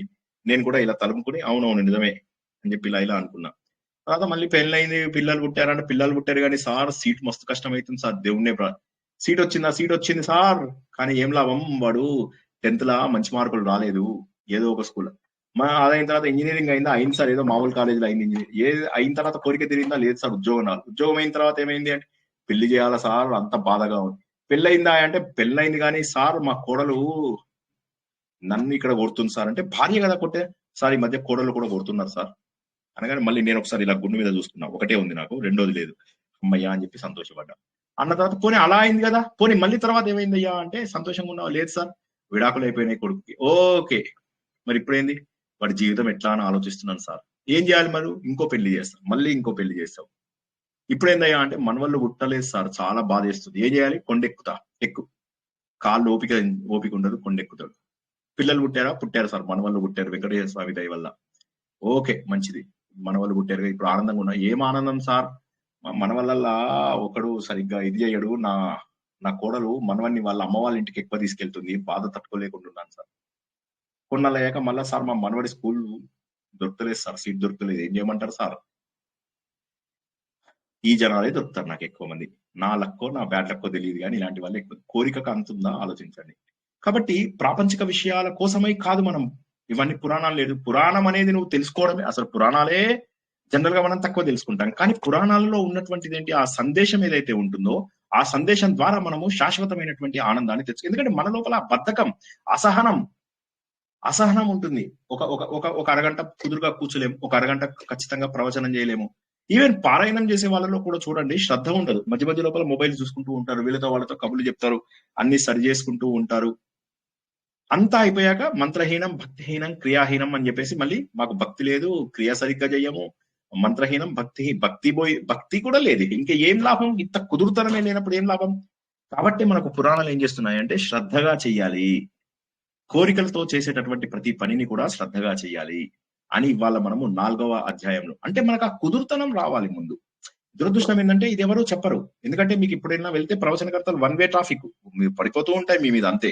కానీ రిటర్న్ గా మీ జనాలు అడిగిన ప్రశ్నలకు జవాబిచ్చి వారిలో ఉన్న అజ్ఞానాన్ని దూరం చేద్దామని ఎవరు అనుకోకపోవడమే మనకు వచ్చినటువంటి దురదృష్టం. సో కాబట్టి ఏంటంటే, భగవంతుడు ఎన్నో అవకాశాలు ఇచ్చాడు మనకు, మన పురాణాల ద్వారా రకరకాల విషయాలు. కానీ పురాణాలను ఏమైందంటే కథలుగా తీసుకుంటూ వాటిని ఏమైందయ్యా, భాగవతం తెలుసండి, అజామీలుడు కథ, గజేంద్ర మోక్షం, ప్రహ్లాద చరిత్ర, బలి చక్రవర్తి చరిత్ర, శ్రీకృష్ణుడు లీలలు. కోర్ని ఇంతే అర్థమైందా? ఇవన్నీ కూడా 3000 శ్లోకాలు ఉండవు. మిగతా 14,000-15,000 శ్లోకాల నిండా భగవంతుడి యొక్క అసలు రూపం ఉంది. గుర్తించావా? గుర్తించలేదు. ఏముంది సార్? ఏముంటది? అంతా భగవంతుడు, నువ్వు అన్ని చోట్ల ఉన్నావు, అంతేనా? సో భగవంతుణ్ణి గుర్తించడానికి ఇష్టపడరు. మనలోనే చైతన్యంగా ఉన్నటువంటి ఆ భగవంతుడు ఏమంటాడు? నేను ముందు చతుర్ముఖుడుగా నారాయణుడుగా పుట్టాను, బుద్ధి రూపంలో పుట్టాను ప్రద్యుమ్నుడు, తర్వాత సంకర్షణుడి రూపంలో అహంకార రూపంలో పుట్టాను, మనస్సు రూపంలో అనిరుద్ధుడి రూపంలో పుట్టాను. కానీ అందరూ నిద్రాణమై ఉన్నారు, ఎవరిలోనూ చైతన్యం లేదు. అప్పుడు అందరి శరీరాలలోకి నేను వాసుదేవుడిగా ప్రవేశించాను. భగవంతుడు మన శరీరంలో లేకపోతే మనం మాట్లాడలేం, నించోలేం, ఈ శరీరానికి దానంతటా అది నిలబడే శక్తే లేదు. ఏం మాట్లాడుతున్నారు? కాబట్టి శరీరానికి శక్తి లేదు. మీకు శక్తి ఉంది అంటే దేవుడు ఉన్నాడు మీ లోపల. ముందు కుదురుగా కూర్చోవడం అలవాటు చేసుకోండి. ఒక దగ్గర కూర్చోండి. ముందు అనవసరమైన ఫోన్ కాల్స్ తగ్గించండి, అనవసరమైన జంక్ జనాలతో మాట్లాడడం తగ్గించండి, గుంపులుగా ఇదవ్వకండి. ప్రశాంత చిత్తులై, ఏకాగ్ర చిత్తులై భగవంతుడితో కనెక్ట్ అవ్వండి. ఇప్పుడు వచ్చినటువంటి ఒకే ఒక అవకాశం ఇది. వచ్చే సంవత్సరానికి ఎంతమంది ఉంటామో ఎంతమంది ఉండమో, ఇవ్వాలే చివరి రోజుగా అందరూ కూడా తప్పకుండా చదవండి. భగవంతుడి యొక్క తత్వాన్ని తెలుసుకున్నాం. సర్వాంతర్యామి అందరిలో ఉంటాడు అని తెలుసుకున్నాం. త్రిగుణాలకు అతీతుడు అని చెప్పి తెలుసుకున్నాం. భగవంతుడికి వికారాలు లేవు. వికారాలు అంటే ఏంటి? నాకు బాగా వికారంగా ఉందండి, అన్నం సరిగ్గా తినలేకపోయా, అది ఆ వికారం కాదు. ఇది వికారం అంటే మార్పు చెందే తత్వం. నేనున్నాను, చిన్నప్పుడు ఒక బేబీ లాగా ఉన్నాను, ఇప్పుడు కొద్దిగా అయ్యాక యవ్వనవంతుని అయ్యాను, ఇప్పుడేమో తెల్ల జుట్టేసుకొని ఉన్నాను, తర్వాత శరీరం ఉండదు. సో ఇది సహజ లక్షణం. వికారాలు ఏవైతే ఉంటాయో, పుట్టడం, పుట్టిన తర్వాత ఉండడం, ఉండిన తర్వాత పెరగడం, పెరిగిన తర్వాత మార్పు చెందడం, మార్పు చెందిన తర్వాత క్షీణించడం, క్షీణిస్తూ నశించడం. ఈ మార్పులు గుర్తించాలి. నాలో మార్పు వస్తుంది అంటే నేను శాశ్వతుడని కాదు. శాశ్వతమైనటువంటిది ఎప్పుడు మారదు, సత్యము ఎప్పుడు మారదు. అంటే నా శరీరం అశాశ్వతము. సరే, అయితే నా చెవులు, ముక్కు ఇవన్నీ అవి కూడా శాశ్వతం కాదు. కొన్ని రోజులైతే నోటికి రుచి తెలియదు, చెవులు వినిపించవు, కళ్ళు కనిపించవు, అవి కూడా శాశ్వతం. మరి ఏది శాశ్వతం? నీలో ఉన్న చైతన్యం ఉందా? ఆ చైతన్యం శాశ్వతం. ఆ చైతన్యం ఎవరో తెలుసా? దేవి భాగవతం ప్రకారము, మార్కండేయ పురాణం ప్రకారము అమ్మవారు విష్ణుమూర్తి, శివుడు ప్రకారం, శివ పురాణాల ప్రకారం శివుడు. ఆ భగవంతుడు పరబ్రహ్మ పరాశక్తి రూపంలో, రూపం లేకుండా ఎవరైతే ఉన్నారో ఆయనని మన కోసం అని చెప్పేసి అన్ని రకాల అవతారాలలో నిన్న మనం ఏమని తెలుసుకున్నాము? రూపం లేనటువంటి భగవంతుడు అవతార రూపం లోపల మాత్రమే కనిపిస్తాడు. ఆయనకు జన్మ ఉండి కాదది, జన్మ కాదది, అది కేవలం ఒక అవతారం. మన జన్మలు ఏంటంటే కర్మలకు ఆధారంగా చేస్తాం. మనం కర్మ ఉంది, అనుభవించాల్సింది కాబట్టి ఇంకో జన్మెత్తుతాం. కానీ దేవుడికి కర్మలేమీ ఉండవు. ఆయన కర్మలన్నీ కూడా మహోన్నతమైనటువంటివి. అమ్మవారు గాని అయ్యవారు గాని ఆ సత్యాన్ని గుర్తించి మన లోపల మార్పు తెచ్చుకుంటే ఈ 8-10 రోజుల పాటు మనం నిజమైనటువంటి సాధన చేసినట్టే లెక్క. ఇదంతా అయిపోయిన తర్వాత, మీ ప్రశ్నలు కూడా అయిపోయిన తర్వాత తప్పక అందరూ 4వ అధ్యాయంలో ఎంతో కొంత చదవండి. 4వ అధ్యాయం చదవలేని వారు ఎవరైతే ఉంటారో, ఆ 4వ అధ్యాయం మొత్తం చదవలేని వాళ్ళు నిన్నటి బ్రహ్మ స్తోత్రం చదువుకోండి. అది కూడా చదవలేని వాళ్ళు సర్వమంగళ మాంగళ్యే, మీకు వీలైనన్ని సార్లు ప్రశాంతంగా కూర్చొని ఒక దర్భాసనం వేసుకొని ఇట్లా నిటారుగా కూర్చొని కొద్దిసేపు చదువుకొని చక్కగా ఇవే ఆలోచనలతో పడుకోండి. అమ్మవారి అద్భుతమైనటువంటి రూపము అంటే ప్రపంచమంతా కూడా వ్యాప్తి ఉన్నటువంటి రూపము. కళ్ళు తెరిచి చూసినట్లయితే ఎక్కడ చూసినా కూడా అమ్మవారే. అన్ని తలలు ఆవిడవే, అన్ని ఆయుధాలు ఆవిడవే, అన్ని అలంకారాలు ఆవిడవే, అన్ని రకాల సుగంధాలు ఆవిడవే, అన్ని రకాల మాలలు ఆవిడవే, అన్ని రకాల వాడని పువ్వులు ఆవిడవే. ప్రపంచంలో ఉన్నటువంటి నదులు, సముద్రాలు అన్ని ఆవిడవే. ఆవిడ వెంట్రుకలు ఏవైతే ఉన్నాయో అవి ఆకాశము, ఆవిడ చెవులు ఏవైతే ఉన్నాయో అవి అష్టదిక్కులు, ఆవిడ కళ్ళు ఏవైతే ఉన్నాయో అవి సూర్యచంద్రుడు, ఆవిడ కనురెప్పలు ఏవైతే ఉన్నాయో అవి రాత్రి చంద్రుడు, ఆవిడ ముక్కు ఏదైతే ఉన్నదో అశ్విని దేవతలు, ఆవిడ నోరు ఏదైతే ఉన్నదో వరుణుడు, అగ్ని, ఆవిడ చేతులు ఏవైతే ఉన్నాయో విష్ణుమూర్తి చేతులు, ఇంద్రుడి చేతులు, ఆవిడ కాళ్ళు ఏవైతే ఉన్నాయో ఉపేంద్రుడివి. ఇలా ఊహించుకుంటూ అందరూ దేవతలు, మొత్తం దేవతలు ఈ విశ్వరూపంలో ఉన్నారు. వీరందరూ కూడా వారిలో ఉన్నటువంటి అన్ని శక్తులను క్రోడీకరించుకుని అమ్మవారికి ఒక రూపం ఇచ్చారు.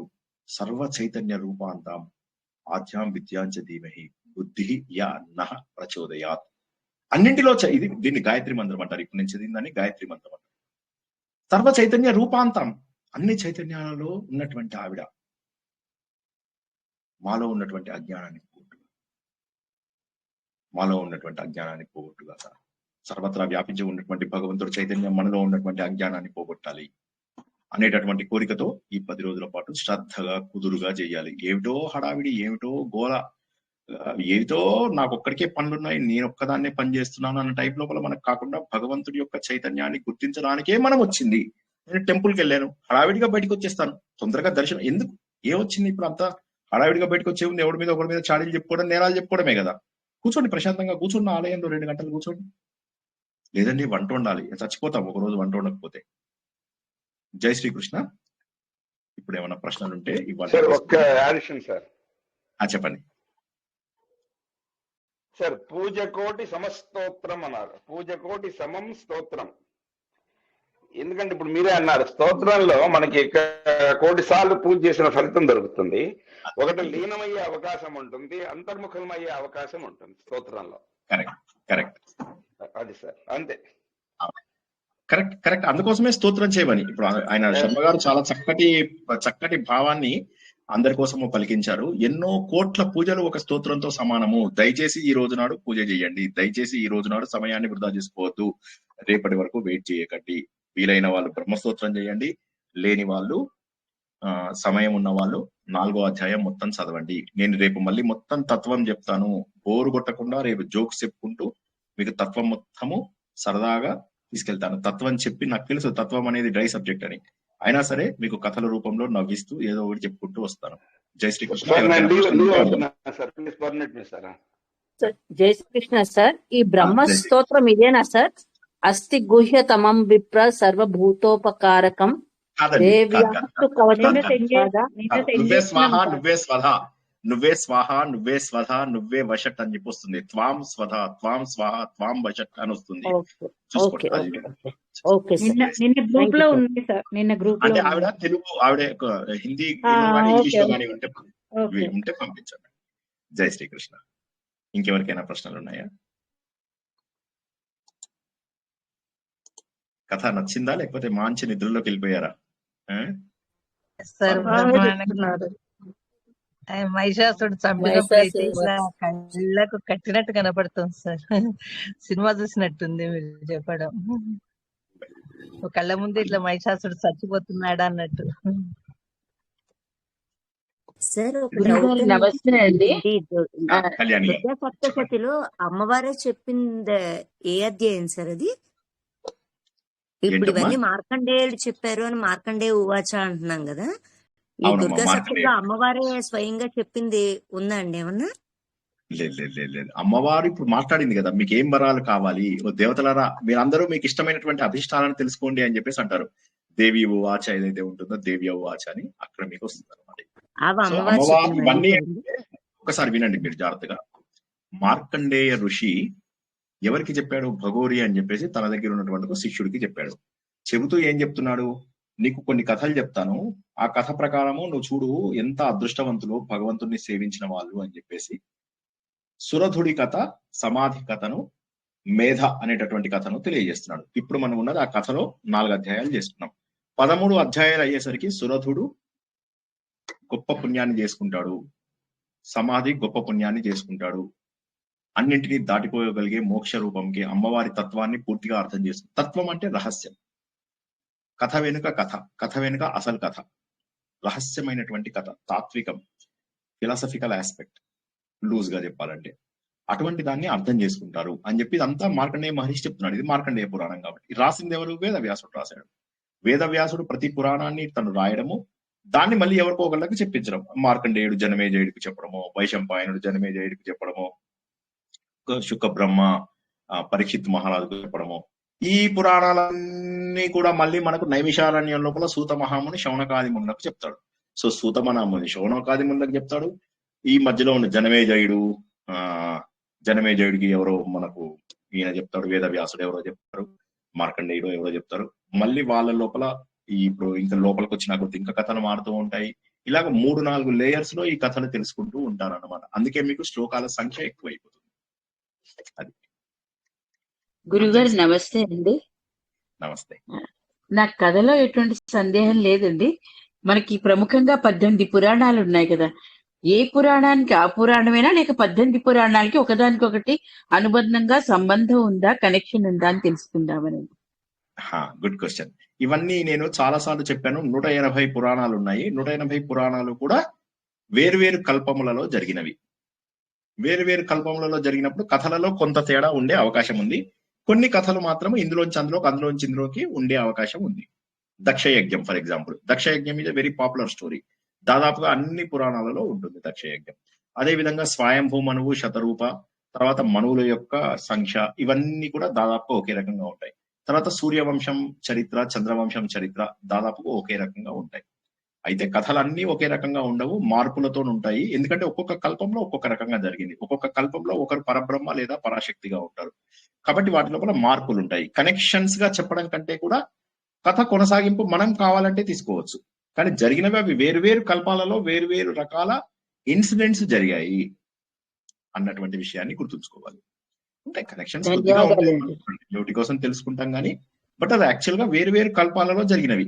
ఇప్పుడు చిరంజీవిది ఒక సినిమా తీసాము. చిరంజీవి సినిమాలో చిరంజీవి హీరో, నాగార్జున సినిమాలో నాగార్జున హీరో, ఇంకొకళ్ళ సినిమాలో ఇంకొకళ్ళు హీరో.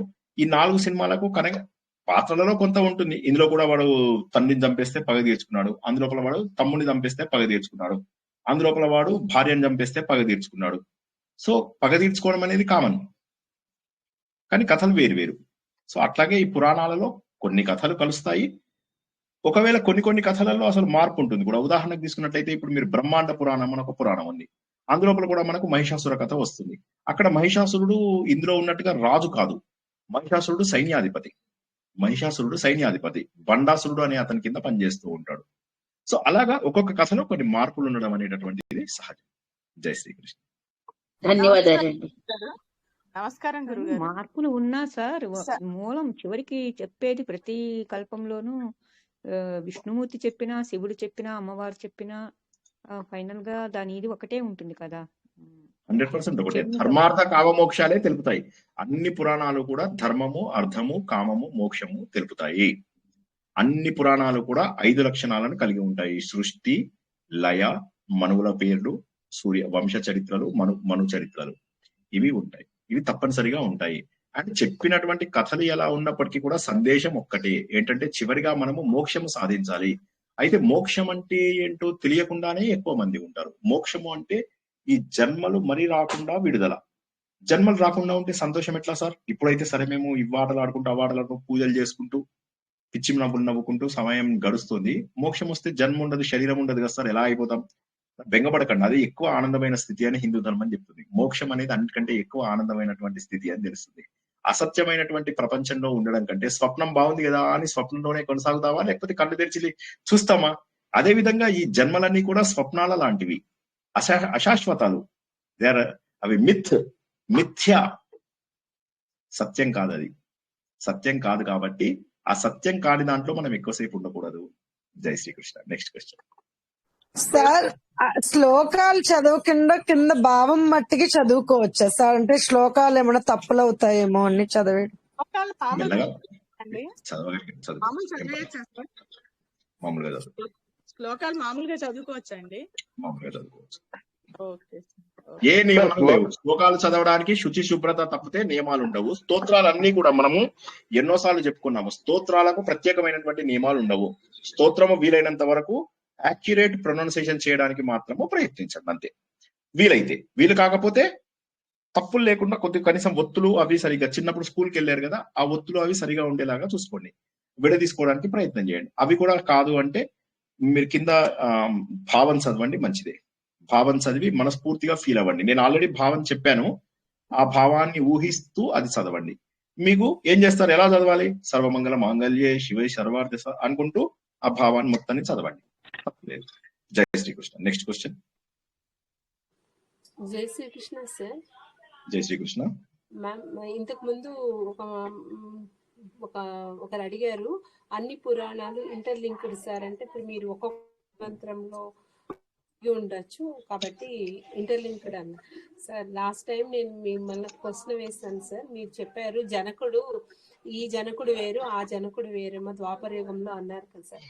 అప్పుడు కానీ యాక్చువల్లీ నాకు అంటే నేను తర్వాత నేను చూస్తే జనకుడు ని సుకుడు అడుగుతారు, మీరు మీ వంశంలోనే మీకు వైదేహ వంశం కదా, దాంట్లో మీరు దేహభ్రాంతి లేని వాళ్ళు అంటారు, మీ వంశంలోనే నిమి అనే రాజు ఉన్నారు, దానివల్లే మన నిమిషం అని వచ్చింది అన్నప్పుడు నాకు అనిపించింది అంటే ఆ రాజు సంబంధం ఉండి ఉండవచ్చు అని ఉండొచ్చు అనిపించింది. కానీ ఒక విషయం మనం ఇక్కడ గుర్తుంచుకోవాల్సింది ఏంటంటే, ఒక వ్యక్తి ఎన్ని వేల సంవత్సరాలు దాటినా యుగాల పర్యంతం ఉండడు. ఓకేనా? యుగాల పర్యంతం ఉండరు. కాబట్టి పురాణాలలో ఉన్నటువంటి కథలలో మనకు ఎక్కువగా లింక్ దొరకదు. ఇప్పుడు మీరు అన్నటువంటి పాయింట్ నాకు అర్థమైంది. కాకపోతే ఇక్కడ మనం గుర్తించాల్సింది ఏంటంటే, పురాణాల లోపల మధ్య మధ్యలో చాలా మిస్సింగ్ పీసెస్ ఉంటాయి. ఇవన్నీ ఇప్పుడు ఇవాళ చెప్తే మీరు కన్ఫ్యూజ్ అవుతారు. అయినప్పటికీ కూడా మీరు అడిగారు కాబట్టి చెప్తున్నా. పురాణాలలో మనకు పూర్తిగా దొరికినటువంటి పురాణాలు 1-2 మాత్రమే. మిగతా పురాణాలన్నీ కూడా మనం కోల్పోయాం. ఎందుకంటే వాటి ఒరిజినల్ స్క్రిప్ట్స్ అన్ని కూడా పోయాయి. ఆ మిగిలిన వాటన్నిటిని అతి కష్టం మీద వాటిని కొంతమంది పండితులు వాళ్ళు దాదాపుగా కరెక్ట్ గా ఉండేలాగా పూజించారు. దానివల్ల ప్రశ్నలు అక్కడ మిగిలిపోవడం అనేటటువంటిది సహజం. నేనేమంటానంటే, కథకు ప్రాధాన్యం ఇవ్వకుండా తత్వానికి ప్రాధాన్యత ఇస్తే మంచిది. ఎందుకంటే మనకు ఉన్నటువంటి పురాణాలలో నేను ఆల్రెడీ ఇంతకు ముందు చెప్పి ఉన్నాను, ఎక్కువ శాతం పురాణాలలో కొన్ని తాళపత్రాలు పురాణాలు ఇప్పుడు రాసినవి కాదు, 6000 సంవత్సరాల కింద తాళపత్రాల పైన రాసినవి. ఆ రాసినటువంటి వాటిలో కొంతమందికి సంస్కృతం అర్థం కాదు. వాటిని ఇప్పుడైతే మనకు 500 years అయింది అంతే ఇది కనిపెట్టి, ముద్రణ యంత్రం కనిపెట్టి. సో కాబట్టి మనకు అంతకు ముందు ఉన్న వాటిలో చాలా కోల్పోయాం. ఇప్పుడు మీరు ఇవాళ నైమిషారణ్యంకి వెళ్తే మీకు 1-2 పురాణాలలో కొన్ని పాఠ్యాలు మాత్రం దొరుకుతాయి. మిగతావన్నీ కొన్ని జర్మనీలో ఉన్నాయి, కొన్ని కాలిఫోర్నియాలో ఉన్నాయి. అలా మనం చాలా వరకు పోగొట్టుకున్నాం. కాకపోతే మన ఋషులందరూ, మన ఈ లోకల్ గా ఉన్న వాళ్ళందరూ కలిసి కష్టపడి, పండితులందరూ కలిసి కొన్నిటిని ఎట్లాగో సంతృప్తికరంగా చేశారు. అయితే సంతృప్తికరంగా చేశారు, కొన్నిట్లో ఏమో అనవసరమైనవి యాడ్ చేశారు. ఉదాహరణకి స్కంద పురాణం అని ఉంది. అందులో 8,000 నుంచి 10,000 శ్లోకాలు ఉండేవి. ఇవాళ స్కంద పురాణంలో 81,000 శ్లోకాలు ఉన్నాయి. బిగ్గెస్ట్ శ్లోకాలు. కానీ మరి అది అలా ఉండకూడదు కదా. అంటే ఎందుకంటే ఇప్పుడు ఆయన అప్పుడు రాసినప్పుడు, అప్పుడు వెంకటేశ్వర స్వామి చరిత్ర ఎక్కడుంది? 5,000-6,000 సంవత్సరాల కింద. సో కాబట్టి ఈ తిరుపతి అనేటటువంటి ఆలయం ఏదైతే ఉందో అది కట్టినటువంటిది హరిహర బుక్కరాయలు 400-1500 సంవత్సరాలు. అంతకుముందు అసలు ఆలయం కూడా లేదు కదా. సో ఇవన్నీ ఏంటంటే ఇక కొన్ని మిస్సింగ్ పీసెస్ అయితే ఉంటాయి. మీకు ప్రతి చోట కూడా మిస్సింగ్ పీసెస్ ఉంటాయి. అదే విధంగా వశిష్ఠుడు అనేవాడు రఘువంశంలో స్టార్టింగ్ నుంచి చివరి వరకు కూడా ఉంటాడు. సో అతయ్య వశిష్ఠుడు ఉన్నాడని కొంతమంది అంటారు. కొంతమంది ఏమంటారంటే వాళ్ళ బ్రహ్మని వశిష్ఠుడు అని పిలుస్తారు అంతే. బ్రహ్మ అంటే బ్రాహ్మణుడు, వాళ్ళ మంత్రిని, మెయిన్ మంత్రిని వశిష్ఠుడు అని చెప్పి పిలుస్తారు అని చెప్పి కొంతమంది. ఏదో ఒక కారణంతో మన వశిష్ఠుడు కూడా పదవి అంటారు, అంతే పదవి లాంటిది అని చెప్పేసి అంటారు. Thank you sir, I got it sir. Missing pieces ఉండే అవి మనకు అవి చెప్పడం కష్టం. అంటే కరెక్టా కాదా కూడా చెప్పడం కష్టం. మనకేంటంటే అందుకోసమే ఎక్కువగా పాపులర్ అయినటువంటిది కేవలము శ్రీకృష్ణ భాగవతం మాత్రమే. శ్రీకృష్ణ భాగవతము, విష్ణు పురాణం కొంత పాపులర్ అయింది, శివ పురాణం కొంత పాపులర్ అయింది. ఇక మిగతా చాలా పురాణాలలో మిస్సింగ్ పీసెస్ ఉన్నాయి. అన్ని పురాణాలలో మిస్సింగ్ పీసెస్ ఉన్నాయి. ఈ మూడింట్లో మాత్రమే ఇది కాక ఈ వేదవ్యాసుడు రాసినటువంటి మహాభారతమే పూర్ణ హిందూ ధర్మాన్ని తెలియజేస్తుంది. అందులోపల కూడా వేదవ్యాసుడు రాసినవి 8,000 శ్లోకాలే. ఆయన శిష్యుడైనటువంటి వైశంపాయనుడు దానికి కథలుగా యాడ్ చేసి 24,000 శ్లోకాలకు తీసుకొచ్చాడు. దాన్ని మళ్ళీ సూత మహాముని, శౌనకాది మునులు కలిసి 1,00,000 శ్లోకాలకు తీసుకెళ్లారు. శతసహస్ర సంహిత అంటారు. ఓకేనా? సో ఇలాగా అంటే ఇంకా ప్రస్తుతానికి మనం దీంట్లోకి వెళ్ళకూడదు. ఎందుకంటే మనకున్నవి అవే ప్రామాణికం. వాటిని మనం ఏమీ చేయలేము. దురదృష్టవశాత్తు ఏంటంటే ఎక్కడ మధ్యలో ఎన్ని పోగొట్టుకున్నామో తెలియదు. అంతెందుకు వేదాలు తీసుకున్నట్లయితే 1131 శాఖలు ఉండేవి. అందులోపల ఇవాళ మనకి అవైలబుల్ ఉన్నవి కేవలం 7-8 శాఖలు మాత్రమే. పూర్తి వేద జ్ఞానం మొత్తం పోయినట్టే. సో తప్పదు, ఎన్ని వీలైతే అన్ని, ఎన్ని మిగిలితే అన్ని చేసుకోవాలి అంతే. జై శ్రీకృష్ణ. మీకున్న అవి ఎంత ఉంది సార్ అసలు నాలెడ్జ్. మా హస్బెండ్ మధ్య మధ్యలో వచ్చి వింటున్నారు, అని ఈయనకి ఎత్తుందిరా, ఎంత చెప్తున్నారు అని ఆశ్చర్యపోతున్నారు సార్ మధ్య మధ్య. జై శ్రీకృష్ణ. ఇంకెవరికైనా ప్రశ్నలు ఉంటే తీసుకుందాం. చక్కటిది, అందరూ కూడా చక్కగా మనస్ఫూర్తిగా చదువుకోండి. ఒకటే గుర్తుంచుకోండి, ఏంటంటే అల్టిమేట్ గా మనం అందరము సాధించాల్సినటువంటిది మోక్ష మార్గంలోకి వెళ్ళాలి. మోక్షం రావాలి అంటే వైరాగ్యం రావాలి. ఆ వైరాగ్యానికి ఇవాళ మనం ఏమని తెలుసుకున్నాం? ఆ భగవద్గీత భజగోవిందంలో ఉన్న వైరాగ్యం ఏదైతే ఉందో ఆ వైరాగ్యాన్ని తెచ్చుకోవాలి. ఎందుకంటే ఎప్పటికైనా వదిలేసి వెళ్ళిపోవాల్సిందే కదా. అనవసరంగా పట్టి కూర్చుంటే బలవంతంగా దేవుడు కోసేస్తాడు. ఇప్పుడు మీరు వద్దన్నా దేవుడేమి మిమ్మల్ని ఇక్కడ ఉంచడు, కోసేస్తాడు, ఆ తాడుని కోసేస్తాడు. అలాంటప్పుడు మీరే మెల్లమెల్లగా డిటాచ్మెంట్ డెవలప్ చేసుకోండి. అంటే ఎలాగా డిటాచ్మెంట్ ఎలా డెవలప్ అవుతుంది, వైరాగ్యం ఎలా వస్తుంది?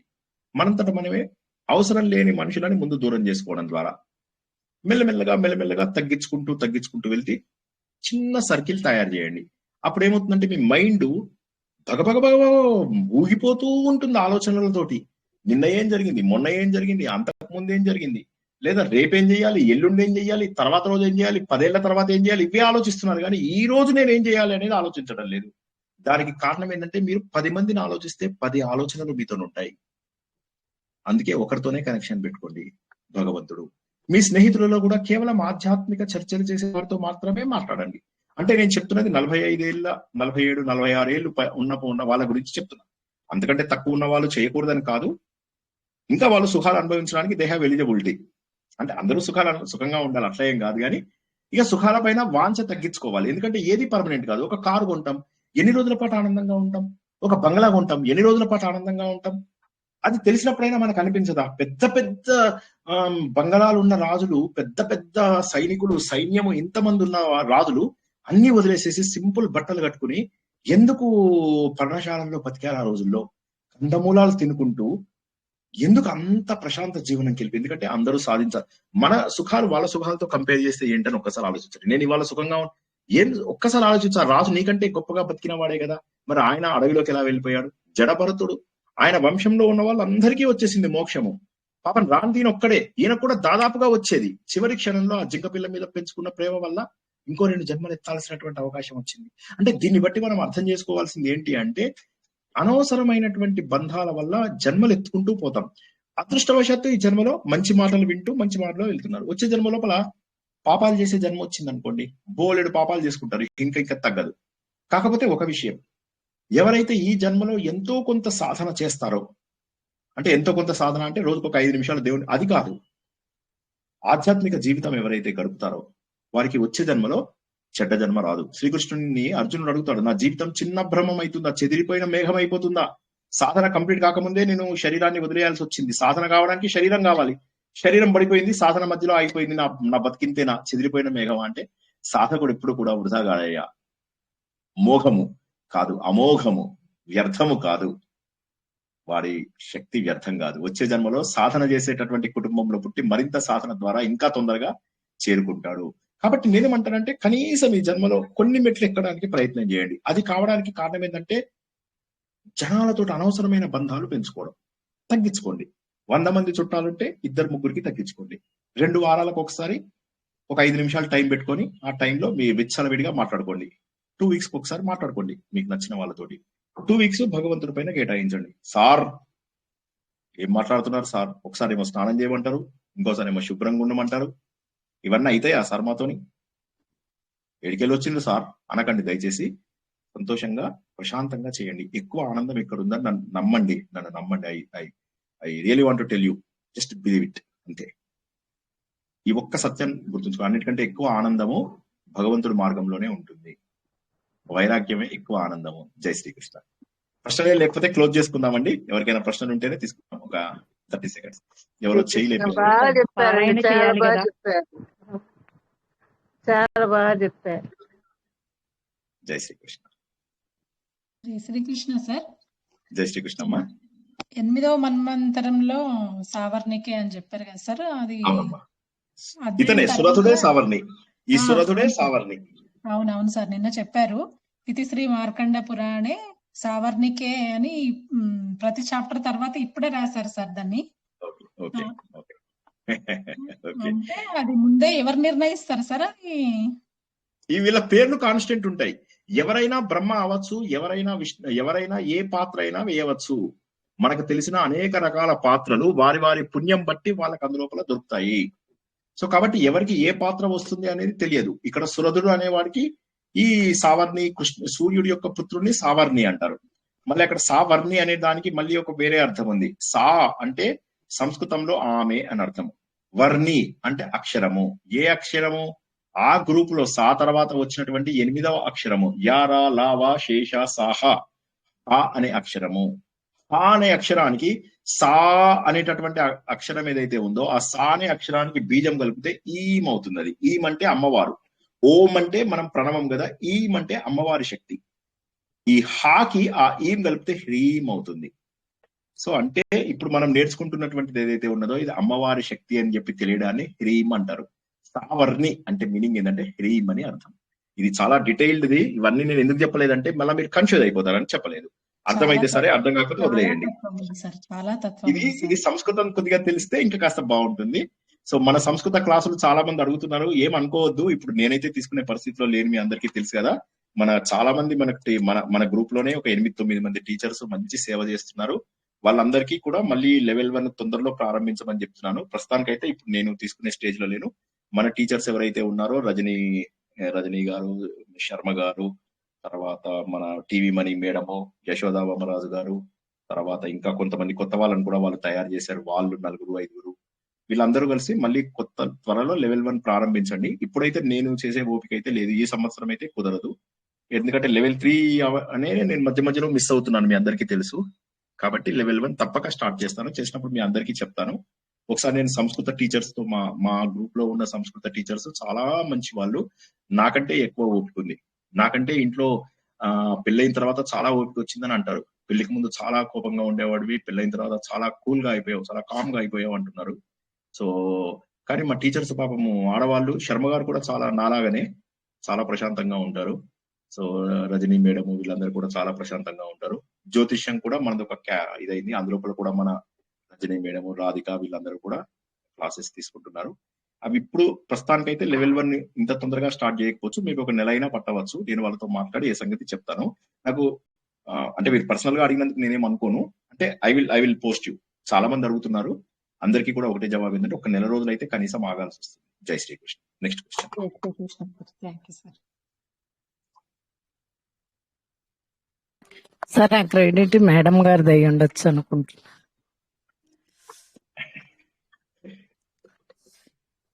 అదే నేను యాక్చువల్ గా కొత్త లోపల కథలు చెప్పేవాడిని కాదు, ఓన్లీ తత్వమే చెప్తుండేవాడిని.